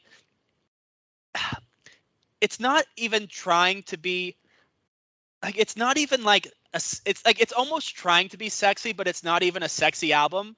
Like it's almost like Taylor Swift is just like doing the sexual pop star thing just for kicks. It's almost like she's just doing it like, yeah, because whatever, I feel like it. So I don't know, just because there's this whole like tradition in American music, this weird like tradition of outsider music with like there's an album called Trout Mask Replica, and there's this band called the Skags, and there's like even, have you ever heard of the rapper Little B? Like anyway, there's this kind of weird lineage of American outsider music, like outside the mainstream, that's like technically bad and like shoddy quality and like poorly played, or even like punk music, you know, like punk. But it's like it's like punk but not terribly hardcore, and I almost feel like this is low key like a mainstream outsider music album. Like Taylor Swift got away with making like a Skaggs like style or Little B style record that like still was on mainstream radio. You do have to admit though, New Year's Day is a great song. I love New Year's Day. That's my favorite one on the album. Okay, like that one you can latch on to. Yes, for sure. Okay, I mean you Yeah. didn't latch on to the Kanye drama at all. That didn't help you connect to her. Not really. I mean, like, I get it, and I get why she would do some kind of an album like this, but I don't know. I mean, she's, like I said, she's got some really poppy songs on there. Like, my friend and I know we both really liked the King of My Heart. Like, that one was pretty good. The Getaway Car is pretty good. Call It What You Want. I like that one. I mean, Don't as blame an me. album as a whole, I didn't care as much for it. There are songs that I don't mind, or like when it comes up, it's like, oh yeah, that one's a pretty good song, you know. Yeah. But not as strong for me. Yeah. How do you feel about Don't Blame Me? That song. I was trying to remember that one. I hadn't gotten back to that one when I was doing my repeat. That one's got like the weird like church song part, like "Don't blame me, love made me crazy," and it's got like Oh. the choral backing. Don't blame me, my love's got me crazy. Yeah, Yeah. it was pretty okay. No, I feel like this is the weird moment where yeah, it's just nobody like her moment like in the zeitgeist is kind of over. Her commercial peak is past. She's doing what she wants. I don't know. It's grown on me. And like you're talking about good CD records, like there's no attempt on Reputation to really have an arc. I mean, there is a little bit with the closer with New Year's Day, but like it's very much just like, oh, we decided we were going to try to make this kind of sound, and then we just recorded as many tracks as we could, and this is as many as them as we could fit on the CD. And so I almost love it for that. It's almost just like, I don't know, someone was making pizza and they just made like a pizza with as many toppings as they could. And it's like, here's your pepper. I don't know. Like you wanted Taylor Swift in tights and spandex and leather. This is Taylor Swift, you know? Yeah. Yeah. It's just like, but you're right. The when you do that sort of thing, maybe as an artist, when you're just like, I'm going to go in and like make my art school project, maybe you have something that like the true hardcore fans can't really latch on to. Yeah. Okay. Well, yeah, I figured we would disagree with this one, but I figured we would disagree with it for different reasons. Because I knew that there's people who didn't like this album because they came up when Taylor Swift was marketed as like the wholesome, kid-friendly pop star, and like this is kind of when she really makes the clear break to like, you know, To do whatever I want at this point. well, I just Like- mean the hypersexualized, like, because like that was the whole thing. Like the early marketing was like, oh, here's this like wholesome girl, right? Mm-hmm. I even remember a mutual friend of ours. I don't want to say her last name, but even I think around the era of Speak Now or Red, we were sitting in a place out in Atchison, and she was like, I just think Taylor Swift's really a great role model for little girls, and I'm really glad that we have a popular star who's like able to be a good role model for people. In the back of my head, I was like, homegirl, that's just all marketing. Like that's just imagery. And I don't know, like, were you disappointed by that, by the way she was marketed at all? Like the shift in that? I mean, it wasn't as crazy of an adjustment in that sense. I think it was just that it was such a stark contrast to the sound of all of her old stuff that I was like, oh, I didn't care as much for the sound of it. Like, yeah, again, there were some songs I could kind of get behind, and as far as marketing goes, like, it was a little disappointing in a sense where it's like, I mean, I'm not going to start wearing those clothes, you know, whereas, you know, with 22, it's like, you know, the black and the whites and the reds and the, you know, a little more classic look to it. The Reputation was very aggressively so. And marketing wise, I didn't care as much for it. Like that wasn't really my big draw away from her, but yeah. Okay. No, and that's another thing I just remembered. Starting with Red, really, right? But Red and probably every album since, she's had a very unique look in each album. But like like Red has a lot of sense of style. Like even the album photographs are awfully like even those are worth looking at. Mm-hmm. Yeah. I mean, and she was kind of iconic. Like, I don't know if you had heard much about this, but it was really her hairstyle. Like, in every single album, it was very much a different kind. And she, I mean, she's going out on her Eras tour now, but it's very much that. Like the first one, it was very country, very, you know, big hair, curly. And then Fearless, it was a little more relaxed. And then she kind of just like progresses. The hair change was the big change for that one. And I think in this one, she had dyed it platinum and was kind of just a little more raw. Whereas in in Red, I think that's when she had straightened her hair for the first time. And, you know, Yeah. there was a change in that. There was definitely a color and a hairstyle, or like a style per se, even in clothes and things like that, that really was associated with each album and each kind of time in her life for that. Yeah, but like with I don't know. Like I know there was definitely a different look in the albums, but like Red, like she has like real style in Red. She's got like these Yeah. like very bold colors, like red and white, the sunglasses, the 1989's got the sweaters. I don't know. I can appreciate the like the development of a sense of style too. Yeah. Yeah. Okay, moving on. Lover. I loved Lover. That one came out when I was in Portland, and it was again like one that I would have on in the car and I would just listen to on repeat because it was right around the time of COVID too. And so, you know, I got it, and then, you know, COVID hit, and then there was just no one on the streets. And so I'm just driving around in Portland listening to Lover. I really liked this album. I love it. I think that Cruel Summer is one of Oh, the best produced tracks I've ever heard in my life. it's so good. It's an excellent song. Yeah. No, and that's actually what made me reevaluate how I felt about Taylor Swift. Because I remember when Shake It Off came out, and I remember thinking, oh, this is actually a really well-made song.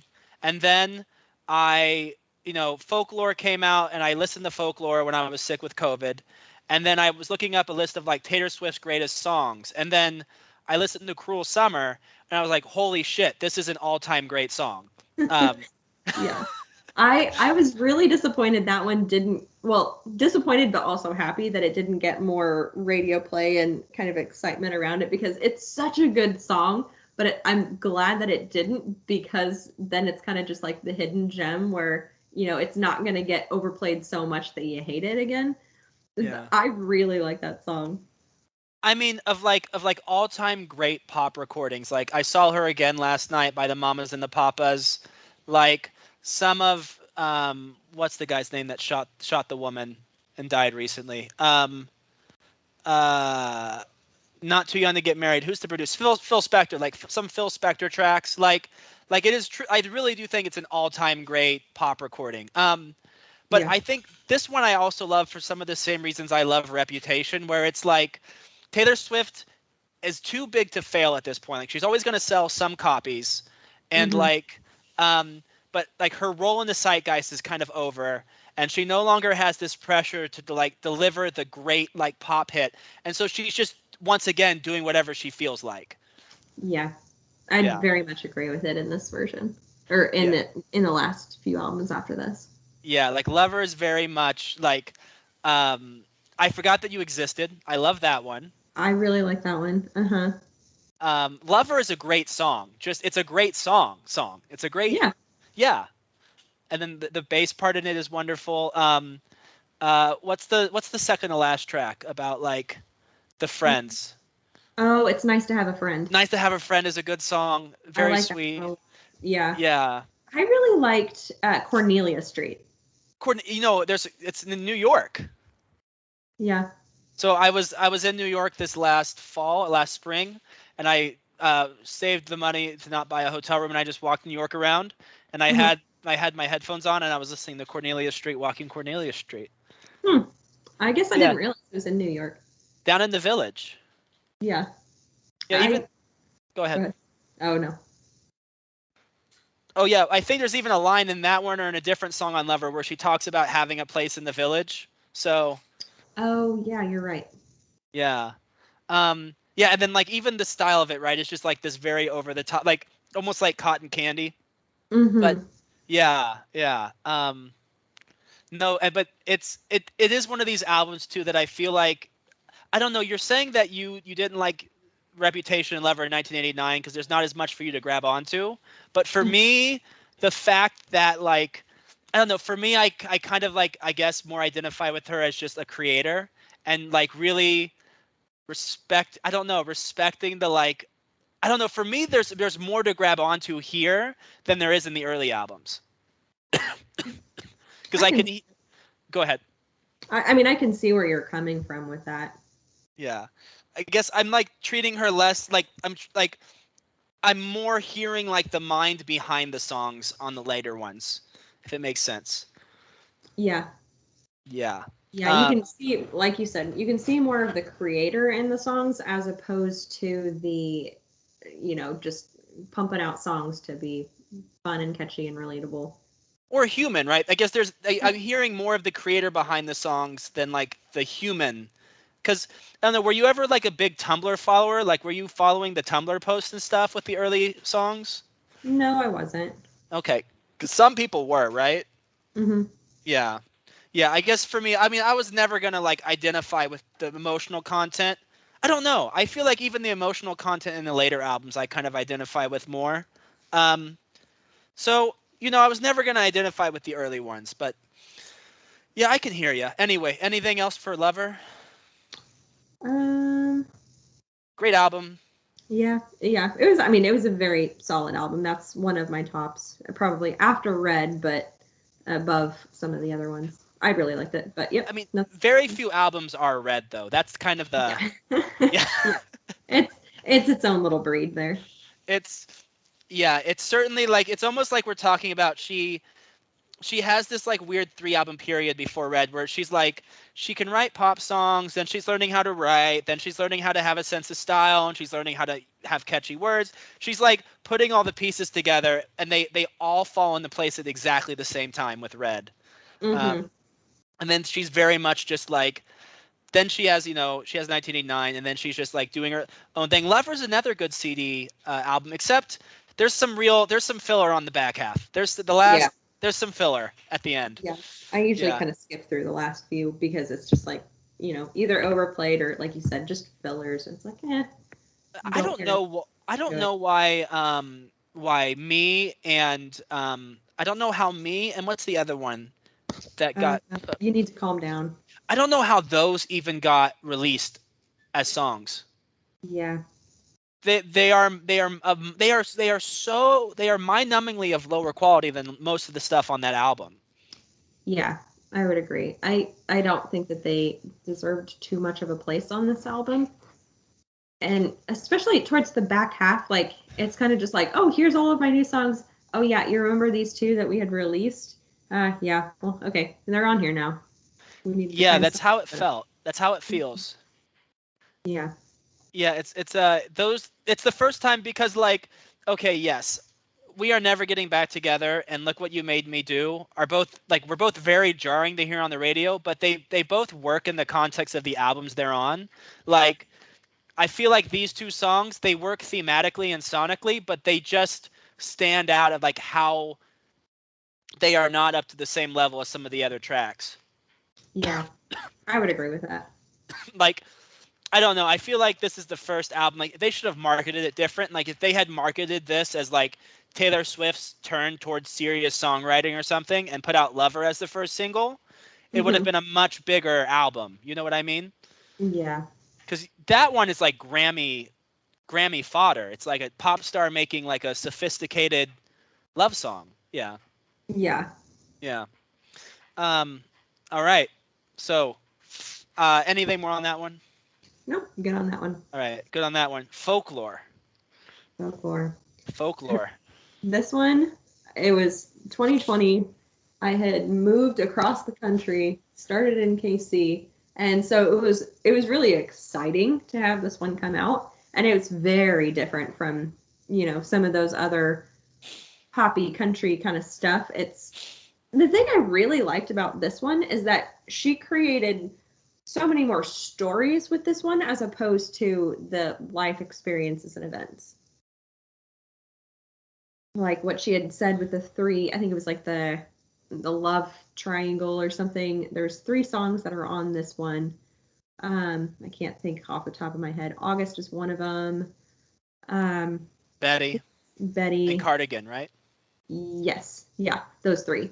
And so I feel like in this one, she used so much more of her actual songwriting capabilities to go outside of herself.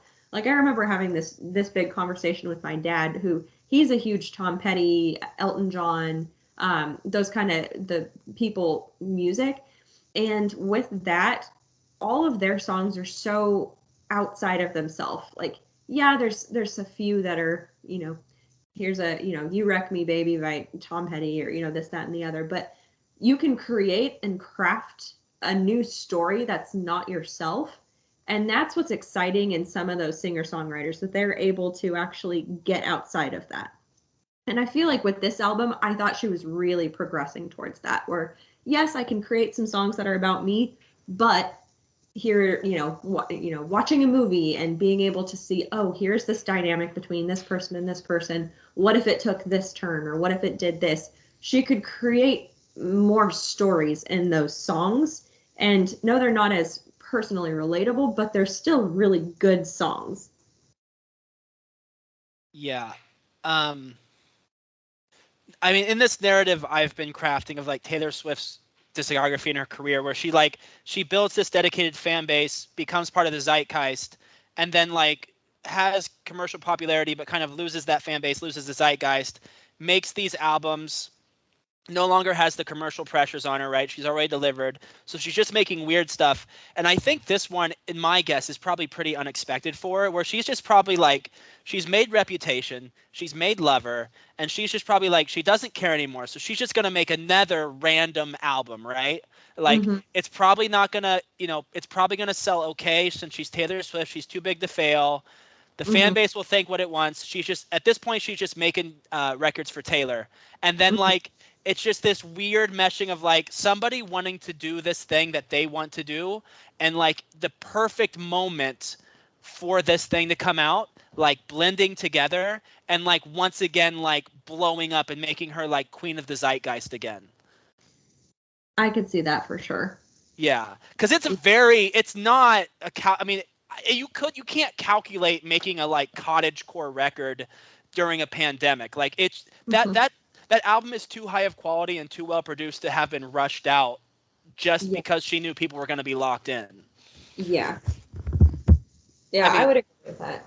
Yeah, but no, I mean, I was listening back to Folklore a couple weeks ago, and I was astounded at the quality of the songs. Like, because I wouldn't even guess, like, Red is a good album and she has good songs, but like, this is as good of songwriting as I've ever heard anyone do on Folklore and Evermore.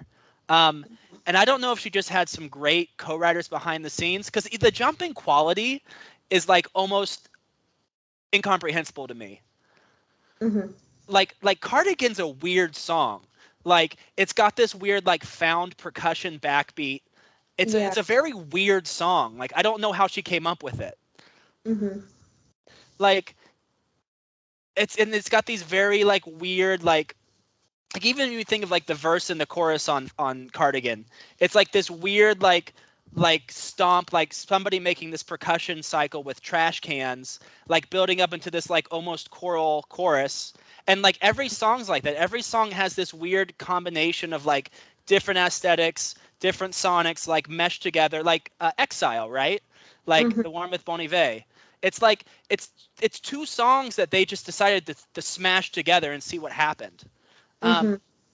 Yeah, I mean, it's certainly this one's cohesive sonically, right? It's very much all got the same sort of like black and white walking through the forest aesthetic. I mean, even from the one, right? Like, I'm on my new shit. Like, it's just, you can tell that it's just someone like, I don't know. It's very impressive. Wandering. It's a tour de force. Like, I can't believe she made it. It's like something I would expect out of Bob Dylan, you know? It's like listening to Blonde on Blonde, where it's just like every track is is weird, and it like shouldn't work, and it's just like something that could have only come out of one person's head. Yeah. Yeah. Yeah. I'm trying to think what else, because there's what great songs. The one is on there, Mirror Ball, which is one of the greatest songs anyone's ever wrote.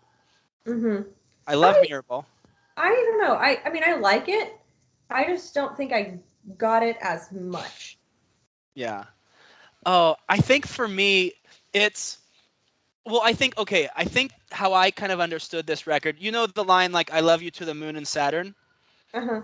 Like, I think what this record does really well is it takes things that are like common and familiar and almost corny. Like, we all know the line "I love you to the moon and back," Mm-hmm. and it takes them and twists them just enough to make them unfamiliar and Mm-hmm. bring out a poeticness about them that was unexpected, but that the moment it's there, you recognize it. Like, "Love Yes. You to the Moon and Saturn" like hits you at the heart, and it's just this slight tweak to like this very corny, very common phrase. Mm-hmm. That makes sense to me, and I feel like she did that a lot more on this album, where it, like you Yeah. said, here's a more common quote or analogy, or maybe it's, not as cool, and then she kind of tweaks it enough to where it's like, oh, I see where you're coming from on that, and it's different, but like rememberable. Yeah. Well, I think for me with Mirrorball, so like it's quoting that what's the dashboard? Is it Dashboard Confessional? Like, "spinning in your highest heels, you are," that song? Oh yeah. Stolen. I think it's very much quoting that one about like being in your highest heels.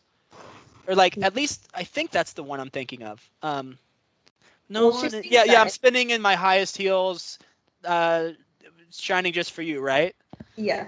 So it's like these very like corny, like almost corny phrases, but like, I don't know, like it almost like the song keeps repeating itself, almost like a mirror ball, because you know a mirror ball is a disco ball. Yeah. And So it's like this thing that keeps repeating itself, this song, and it's like got these two main parts, but it's the only pop song I've ever heard that almost seems to implode in on itself. Like, the longer the song goes on, the quieter it gets, and like the more parts they take out. Mm-hmm. So it starts at this very like atmospheric, very like, sort of love song, and then like everything gets cut out to where it's just like the hush, and it's just like that and the bass part. And I think that's, I just find that so brilliant, because it's like it's making a song by deconstructing a song. Yeah. I'll have to go back and re-listen to that one, because Yeah. that definitely puts a different perspective on it than just listening to it flat out. Yeah, I mean, I'm trying August, some of the stuff like August is good. What other songs are on it? I mean, there's like 20 tracks, right? Yeah. I liked August. Illicit Affairs. That one, like, Oh, yes. I loved that one. I was shocked when I heard that. Like, Taylor Swift did not have an affair with someone, and yet she's writing a song about having an affair. Right. And that's kind of what I was going along with creating these different stories. Like, yeah, she obviously hadn't had that happen to her, but at the same time, she's still able to kind of hit those different emotions and those different aspects of the song that it's just so good. Mad Woman. Yeah, Mad Woman. Oh gosh. Exile is just a classic. I can't remember if it was either August or 7, but there was one, or maybe I'm thinking of one on the next album. Yeah, sometimes they go together. And it's, speaking of like Taylor Swift making a slight tweak to something, but ending up like creating a new thing. I was a big National fan in the early 2010s. Like, that was, well, you were listening to like, I don't know what you were listening to in 2010s, but like, I was listening to National, especially their album called High Violet.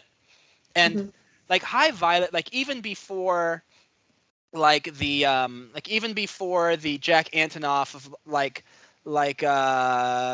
Olivia Rodrigo, like mid-heavy, like cut out the highs, like even before that sound, like the National were kind of making this very like mid-heavy, like guitar dad rock, which the album's respected a lot more now than it was at that time. At the time, people kind of made fun of it. They called it dad rock.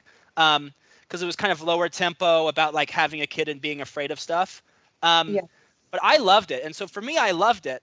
And obviously Taylor Swift loved it too, because the guy behind the sound of the National is the guy that produced these two albums. He's like their guitarist. He's classically trained. I can't even remember his name.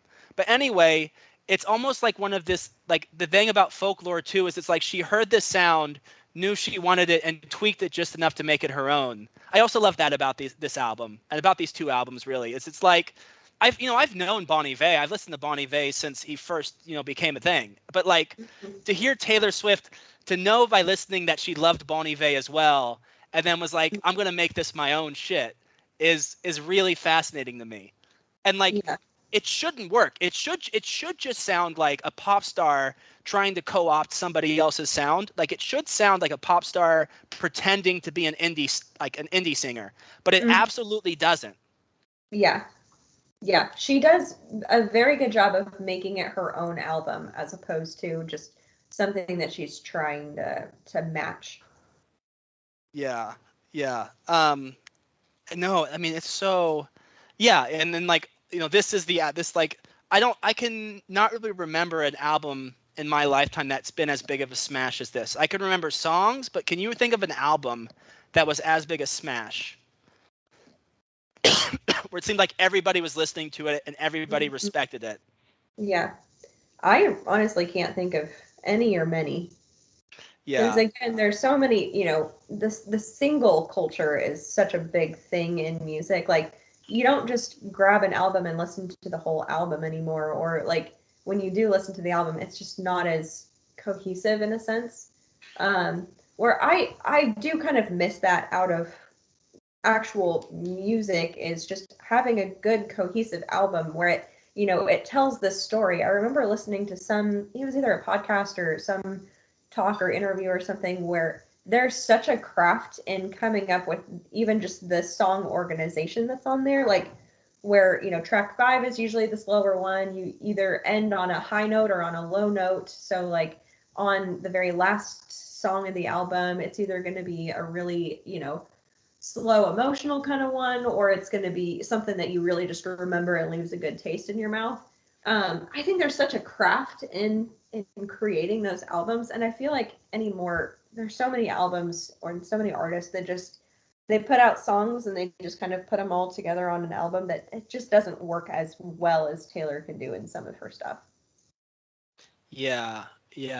I think it's also overlooked, this one and Evermore, and maybe to a slighter extent Evermore, but like just how experimental some of these tracks are. Like I was talking about Mirror Ball, the way it's structured, like Cardigan, like the percussion on that. Like some of these songs are really actually weird. Like they don't come off as weird, but they are really weird. I think there's one on Evermore, like where she's doing this song with like this very fast cadence with these big pauses between the lines. I can't remember the track. I don't think it's Gold Rush, but it's one around that part of the album. But like some of these are very deeply weird tracks. Yeah. But well, Gold Rush is weird in a different way, and we'll get into that one too. Yeah.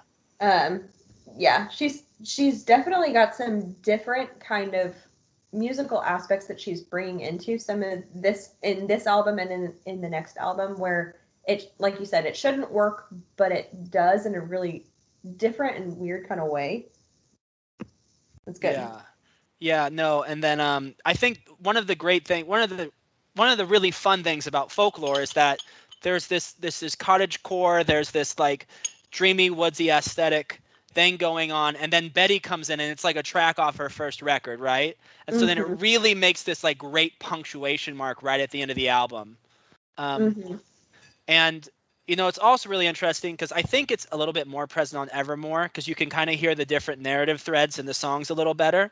But like you're talking about these stories, it feels like in both Folklore and Evermore, there's like 3 or 4 short stories that she wrote or that somebody wrote with her, and then they cut her up into pieces. And so it's this weird thing where you have these like 3 or 4 short stories being told over the course of an album, and they're like circling around each other, which is never a way to structure an album that I've ever heard before. And I've listened to a lot of albums. Like that to me is a completely new idea. It's like we'll write like three or four song cycles and then like cut them up and it actually works. Yeah. Yeah. That's what I really like out of these albums. This one and then Evermore. Yeah, speaking of Evermore, all right, so I guess we can kind of bring I wanted to keep them a little bit separate because I know they're twins, but they are different in a way. Yes. Yes. Yeah, I feel like with Folklore, like you said, it's a lot more of that cottage core, like walking through the woods. This one, it's like, okay, now I have a purpose again, in a sense. Like the life is a little more colored, and so she kind of takes it from there. Like with Gold Rush and Champagne Problems and some of those ones that are on this album, I feel like it kind of colors in the picture as a little more than just kind of here's some different structure, if that makes sense. It's not as sonically cohesive as Folklore, but I feel like it's better for that because it's an awfully long album to just be one, like to have that long of an album and only have one sound for the most part. It's a little bit much sometimes. Like I feel like that's maybe Folklore's one weakness is by track 13 or 14, you start to just kind of like it just all kind of becomes a vibe. Yeah, I would agree with that for sure. But Evermore's got it. Go ahead. Yeah. No, I was just going to say, there's a lot of songs that are on Folklore that I kind of just didn't even know, like, that was the name of the song. Or it's like, if the song was playing, I would know the song, but I wouldn't necessarily know the title because it's all kind of just a vibe. They're all very similar in a sense that you kind of just, I don't know, you kind of just lose yourself in the song or the album, but then don't really actually, you can't really divide them up like some of the other songs that she's had. But no, I think, I mean, Evermore, like, dropped your hand while dancing is a great line. Mm-hmm.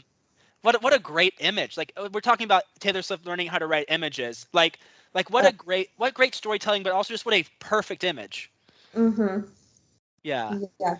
Oh yeah. I mean, there's so many lines in that one specifically, like how evergreen our group of friends, don't think we'll ever say that word again. And there's another line that's in there where it's like, your Midas touch on the Chevy door, November flush, your flannel cure. It's like just that creation of the imagery, and I really like that line.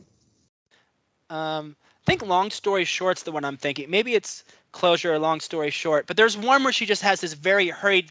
There's one of these songs where she just has this really weird hurried cadence that I'm like. Long story short, it was a bad time. Probably that one. How does the verse go on that one? Oh gosh. It's okay. But yeah, no, there are some, like, this one's even weirder than Folklore in some ways, where it feels like they're just in the studio and they're like, now do it this way, do it this way. Yeah. No, and even the Bon Iver, like, it kind of makes this nice tie between the two albums, but like the Bon Iver collaboration it really is two different songs that they just decided to throw together. Mm-hmm. Yeah, Evermore. It is Evermore, right? The one with him. No, the one with Bon Iver? Yeah, on this one. Yeah, that one's the last one. Yeah. You can hear me? Yep, can you hear me? Yeah, okay, yeah. Yeah, so Evermore is the last one with Bon Iver.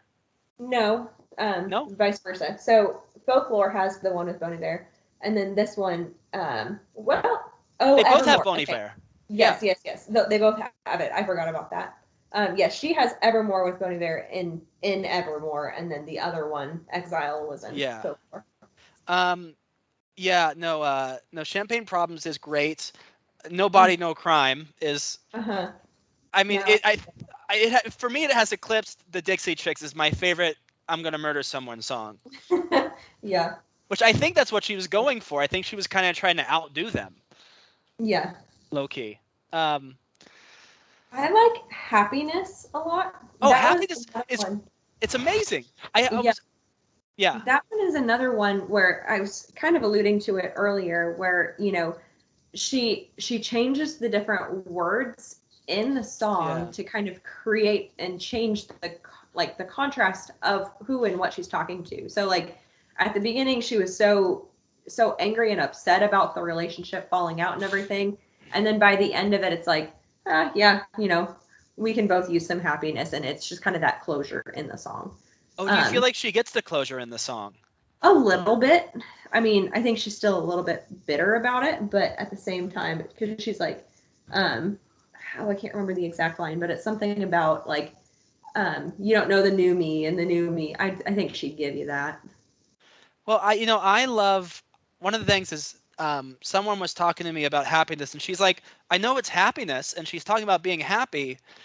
She just didn't quite get it. And I was like, oh no, she's talking like in the future she's going to be like, it's a song all about talking, like it's a song where like everything she's saying is not how she's feeling. Like, and it comes across, right? It's like, it's a very much a song about being miserable in the context of a divorce, but it's like very much it's told by telling how very much you're going to look back fondly on things, you know? But like it doesn't like, I don't know, it's not like a song, it's not like Cheap to where it's like, oh, one day everything's going to be great. It's a song that's very much about someone's sadness by talking about how happy eventually they think they're going to be. Which I think is a really good, I don't know, it's really poignant. Like Taylor Swift for the first is like poignant in some of these tracks. Yeah. Except my only problem, I think there's the one song, Marjorie. It's grown on me a little bit. I think it's the weakest one on there. Yeah. Yeah. Because it only makes sense if you know that it's her grandma. Yeah, exactly. Oh, wait, you said some people don't know that? Well, I don't think you know it unless you do the research. Oh, okay. Yeah, I could see that. I mean, if you're just listening to it purely from just I don't know anything about Taylor Swift or any of the, things that people are saying about the songs, yeah, you would definitely lose that. But I feel like you can still pick it up if you're really listening to the lyrics. I guess there is the chorus where she talks about talking about someone else. Yeah. Yeah. Or like that she will end up with her clothes and stuff like that. Like you can tell it's a family member, even though you may or may not necessarily know who in her family. Yeah, that's a good point. The narrator's family. Yeah, and I guess when I say like it's weird, like when some of these songs are, it's not that the songs come off as weird. It's not like they're so outsidery like Reputation, but it's just like there are low key very strange sonic choices being made sometimes on these songs. That like are like slyly experimental. You're a cowboy like me. That one kind of feels to me. What a great what's the line I really like from that one? Forever is the sweetest con. Forever is the sweetest con. Is that what you said? Yeah, like that's a great line. I don't think I've ever caught it. Yeah, forever is the sweetest con. Yeah, Go ahead. Oh, I was going to say she's just got some good lines that she can just drop in there and make you think on it. Yeah, I don't know any more takeaways. Folklore, Evermore, huge Taylor Swift's back in the zeitgeist. I don't think she really expected this to happen, but all of a sudden she's like the biggest pop star and like the biggest like cultural figure in the world again. Yeah. She definitely kind of used those as her comeback album in a sense. But I think it was like accidentally her. Like I don't think she expected, but it just I think she did this one more for the fans than she did for like becoming a, trying to make a comeback, but it worked for her in that sense. My only takeaway is just I freaking love Champagne Problems and Gold Rush. Those yeah, they were good songs. Or Tolerated. I forgot about that one. Tolerated's great. Yeah. It doesn't have the lows of Folklore. Like Evermore doesn't quite have the moments where I'm like, I almost want to turn this album off. Yeah. Like Folklore has a few moments where it's like, okay, I'm a little bit dull. But I mean, no, I mean, I think like the best comparison for me is not Tom Petty. I'm thinking Tom Petty now that you said him. But for me, I think of Blonde on Blonde by Bob Dylan. Like it's just somebody who knows what they're doing, is very much in command of what they're doing, right? Yeah. And then at this point, this is like when in my narrative I'm building for Taylor Swift, like this is the point where like she's succeeded. Like this is for in Kanye parlance after he's made Yeezus, or after Bob Dylan's made Nashville Skyline.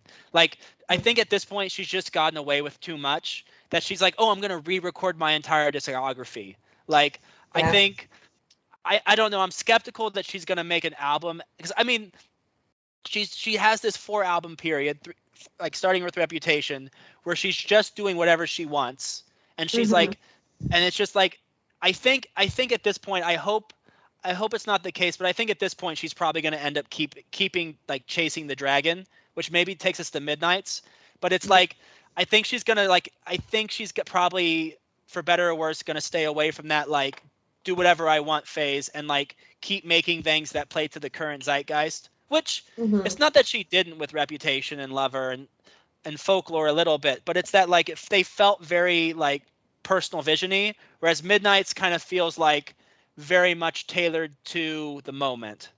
I don't know. How do you take Midnights, since we're at that point? Yeah, so when I hit Midnights, I feel like, gosh, I haven't really been able to put into words this album yet. Like, there's a lot that are, it's similar to the Folklore and Evermore in that she's kind of just doing whatever she wants. She's similar to her old sense in that she's kind of going back to kind of rehash some old things, since I know a lot of the ones that were on this album, it was like ones that she wrote, and or they were ones that came out, with the thoughts and the feelings around Midnights and around, what keeps you up at night and those kinds of songs. But again, they're less relatable than some of the ones that when she would do that on her old albums, you kind of like, oh yeah, I remember a situation where I kind of could feel that. There's less of that on this album. They're all fun, catchy, poppy songs, but not quite in the same way. Yeah, I feel like with this, it's like she hasn't made enough material yet that she's out of ideas, and she's too good at what she does to really make something that doesn't have any redeeming qualities. But I think that like it's too sound of the moment chasing and too like, because for me the whole like Midnights thing, like for me that's just marketing. It's like the stuff, it's like narrative building around the album so it sells better. But like the actual sound of the thing, it doesn't, like, it's not like Reputation and like Folklore had never existed before, but they still felt like very personal visions of a certain sort of thing. Like Midnights doesn't feel very original. It feels like it's well done, but it doesn't feel very like it's like her own vision of something. Yeah. Like Anti-Hero is a good song, Lavender Haze is a good song, but it's not, it lacks the I don't give a fuck anymore-ness of some of the early, of like the 4 records before it. Yeah, I would agree with that. That she in those senses, it's kind of falling back into some of her old vibe in a sense, whereas it's not the I'm just going to do whatever I want at this point anymore. Yeah, kind of filling in that narrative. Yeah, it's not bad, right? She's too good to make something that's truly bad. Right. But it's just like adequate, but it's like I guess one of the things is like as very unspecific as some of the imagery on Fearless might be, and as very it still feels like a very like, and even as Taylor Swift, as very much like crowdsourced as it seems like some of the melodies are, it like still there's a very unique personality behind both of those things, whereas I feel like Midnights doesn't have a lot of personality. Like it's almost like her performing being vulnerable. Like even Anti-Hero is a good song, but it's almost like her performing vulnerability, like her performing being in love, Yeah, I could definitely see that. Yeah. Yeah. It's kind of cool. Like, I feel like in a sense there's some different aspects of her old songs on this one, like Vigilante Shit, that kind of would fit the vibe more of Reputation, or Sweet Nothing, that I feel like could be more of like a lover kind of track, or something that's a little just nicer and lighter. And so there's different aspects of some of the old albums on this album, but in a different kind of way. I haven't been able to really figure out what that is yet, though. It's hard for me to like come up with a reason. I think Lavender Haze and Antihero are like good. Maybe even Maroon, and maybe even maybe Maroon. But like, it's hard for me. Or there's the one that starts up with the what's that song? um, The one she's talking about a high school boyfriend or something. no. You know which one I'm talking about. I think I do. I just can't think of the name of it. Yeah. But it's hard for me to like think of a really good is reason. That Midnight Rain? Yeah, Midnight Rain. Yeah. It's hard for me to think of a good reason that this album needs to exist beyond the fact that like it had been 2 years since her previous album. Yeah. Like this, I feel like I find it hard to like. I don't see a reason, like a good reason for this album to exist. Not that like there aren't some tracks that I can listen to sometimes, and I'm glad are in my availability to play. But it feels like it doesn't have a real strong reason for existing. Yeah, I could definitely see that. I feel like it was again kind of one of the shock factors where it was like, hey guys, I'm gonna release an album, and then she just kind of does what she wants. But it does kind of feel like she just kind of put something out there to put something out there instead of because that's her next thing that she's doing. It's kind of nice just to break up since she's putting out all of her old albums again. It's nice to have some new material as opposed to just listening to the same old stuff over and over.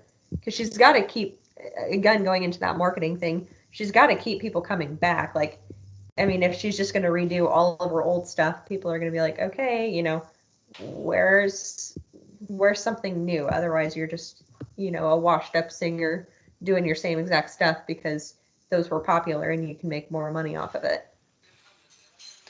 Yeah, I mean, I almost feel like that's what she's doing with Midnights. Like, I feel like she had like resigned herself to not having an album as big as 1989 ever again, and was just making records that she wanted to make there for a little bit.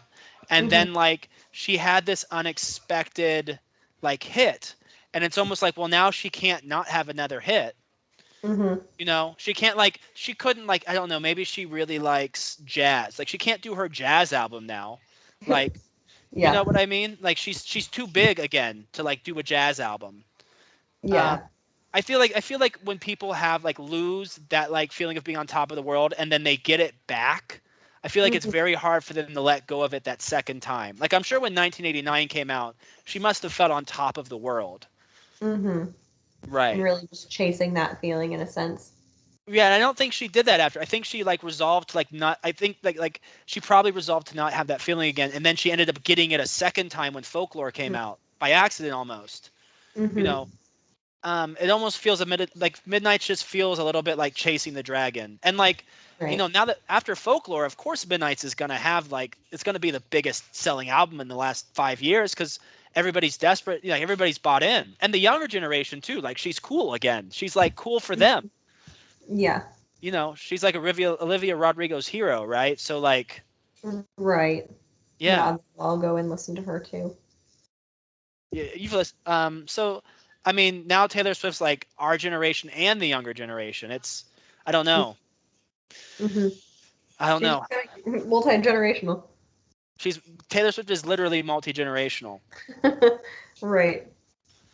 Well, I mean, do you have anything that we didn't bring up or any thoughts or any comments on anything? I don't think so. I think we covered it pretty well. Yeah. Any of my points you really disagree with or agree with, or any last word you want to leave people with when it comes to T Swift? When it comes to T Swift, I think you just have to listen to the whole perspective of it. Like my husband does not like Taylor Swift, but at the same time, he never actually bought into it or anything. And so I feel like you can't just come in and just randomly be a Taylor Swift fan. You kind of just have to see the progression of her actual music. Otherwise, it's just, a whole bunch of music from an artist that you may or may not care about. I think you actually have to listen to some of the old stuff, understand where she came from, and see that progression in both her music writing, her songwriting, and everything that kind of comes along with it, along with the situation of how she kind of came to that point too. Well, and I know that you said you wrote songs, or you maybe still write some songs, and I think one thing with Taylor Swift is you have to suspension of disbelief. Like you have to say like, okay, there's just going to be some really outsized emotions, or like really like songwriting is a little bit not subtle, but Right. it's going to be very big a lot of the time. But not that she can't be poignant, but sometimes it seems very extra. But I think the other thing is when you try to write songs yourself, because regardless of if you enjoy her music, she's very good at songwriting. She's very good at developing structure and developing melody and developing movement and like using like visuals. Like she's very good at actual songwriting. So when you try to write songs yourself, I think then you kind of maybe have an extra appreciation for what she does. Yeah, I would agree with that. Because I mean, it does become a little bit of like story writing and poetry at the same time. But yeah, like you said, kind of coming up with these ideas. But if you just talk about your normal emotions, people aren't going to get that as much as if you overblow it a little bit and kind of create these different visions and these different imagery of, what it would be like in this sense or in this sense. And yeah, I would definitely say that I have a bigger appreciation for it based on some of those other things. Yeah, I would agree. Yeah, well, and I think that like not even just like making a good song, but like making a good pop song. Like Yeah. to bring it back to Bob Dylan and Blonde on Blonde. What's the song? Down in Memphis, stuck in Mobile with the Memphis Blues again. Like it's a very typical blues song.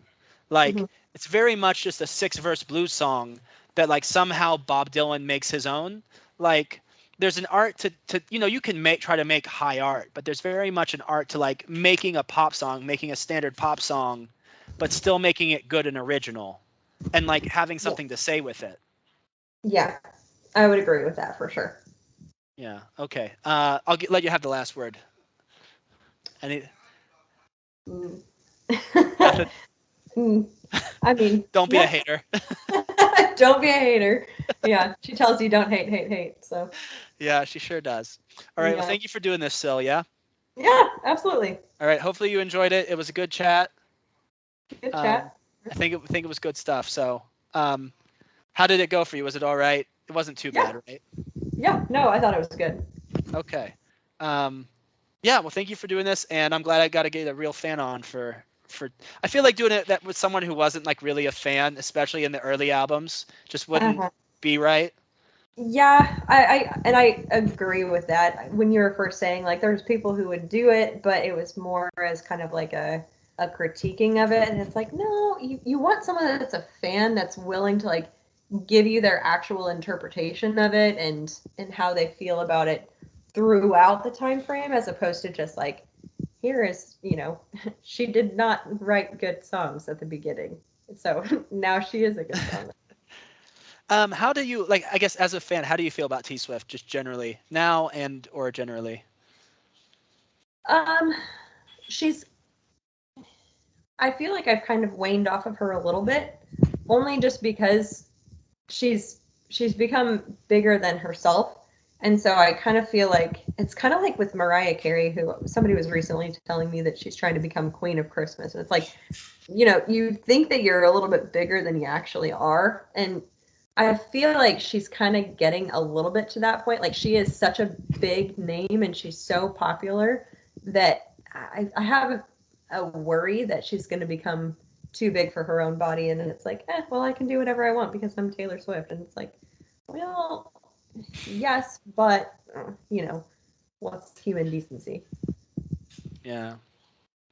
But overall, overall, do you have when you say human decency? What are you referring to? I guess. I mean,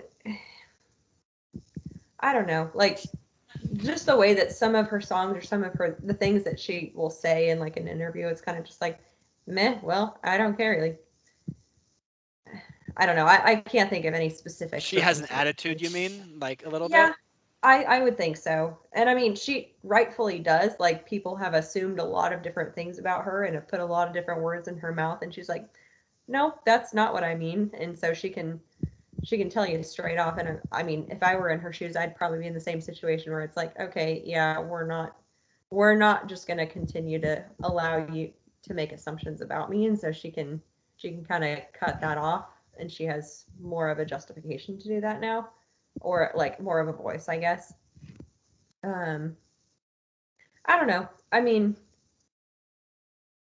It's valid. You don't have to hate if you don't want to hate. Yeah. I'm just more interested since like I did really want to get a fan. I just wanted to hear what a fan felt about her anymore. mm-hmm. Do you feel like you'd lost her, or do you feel like you still have her?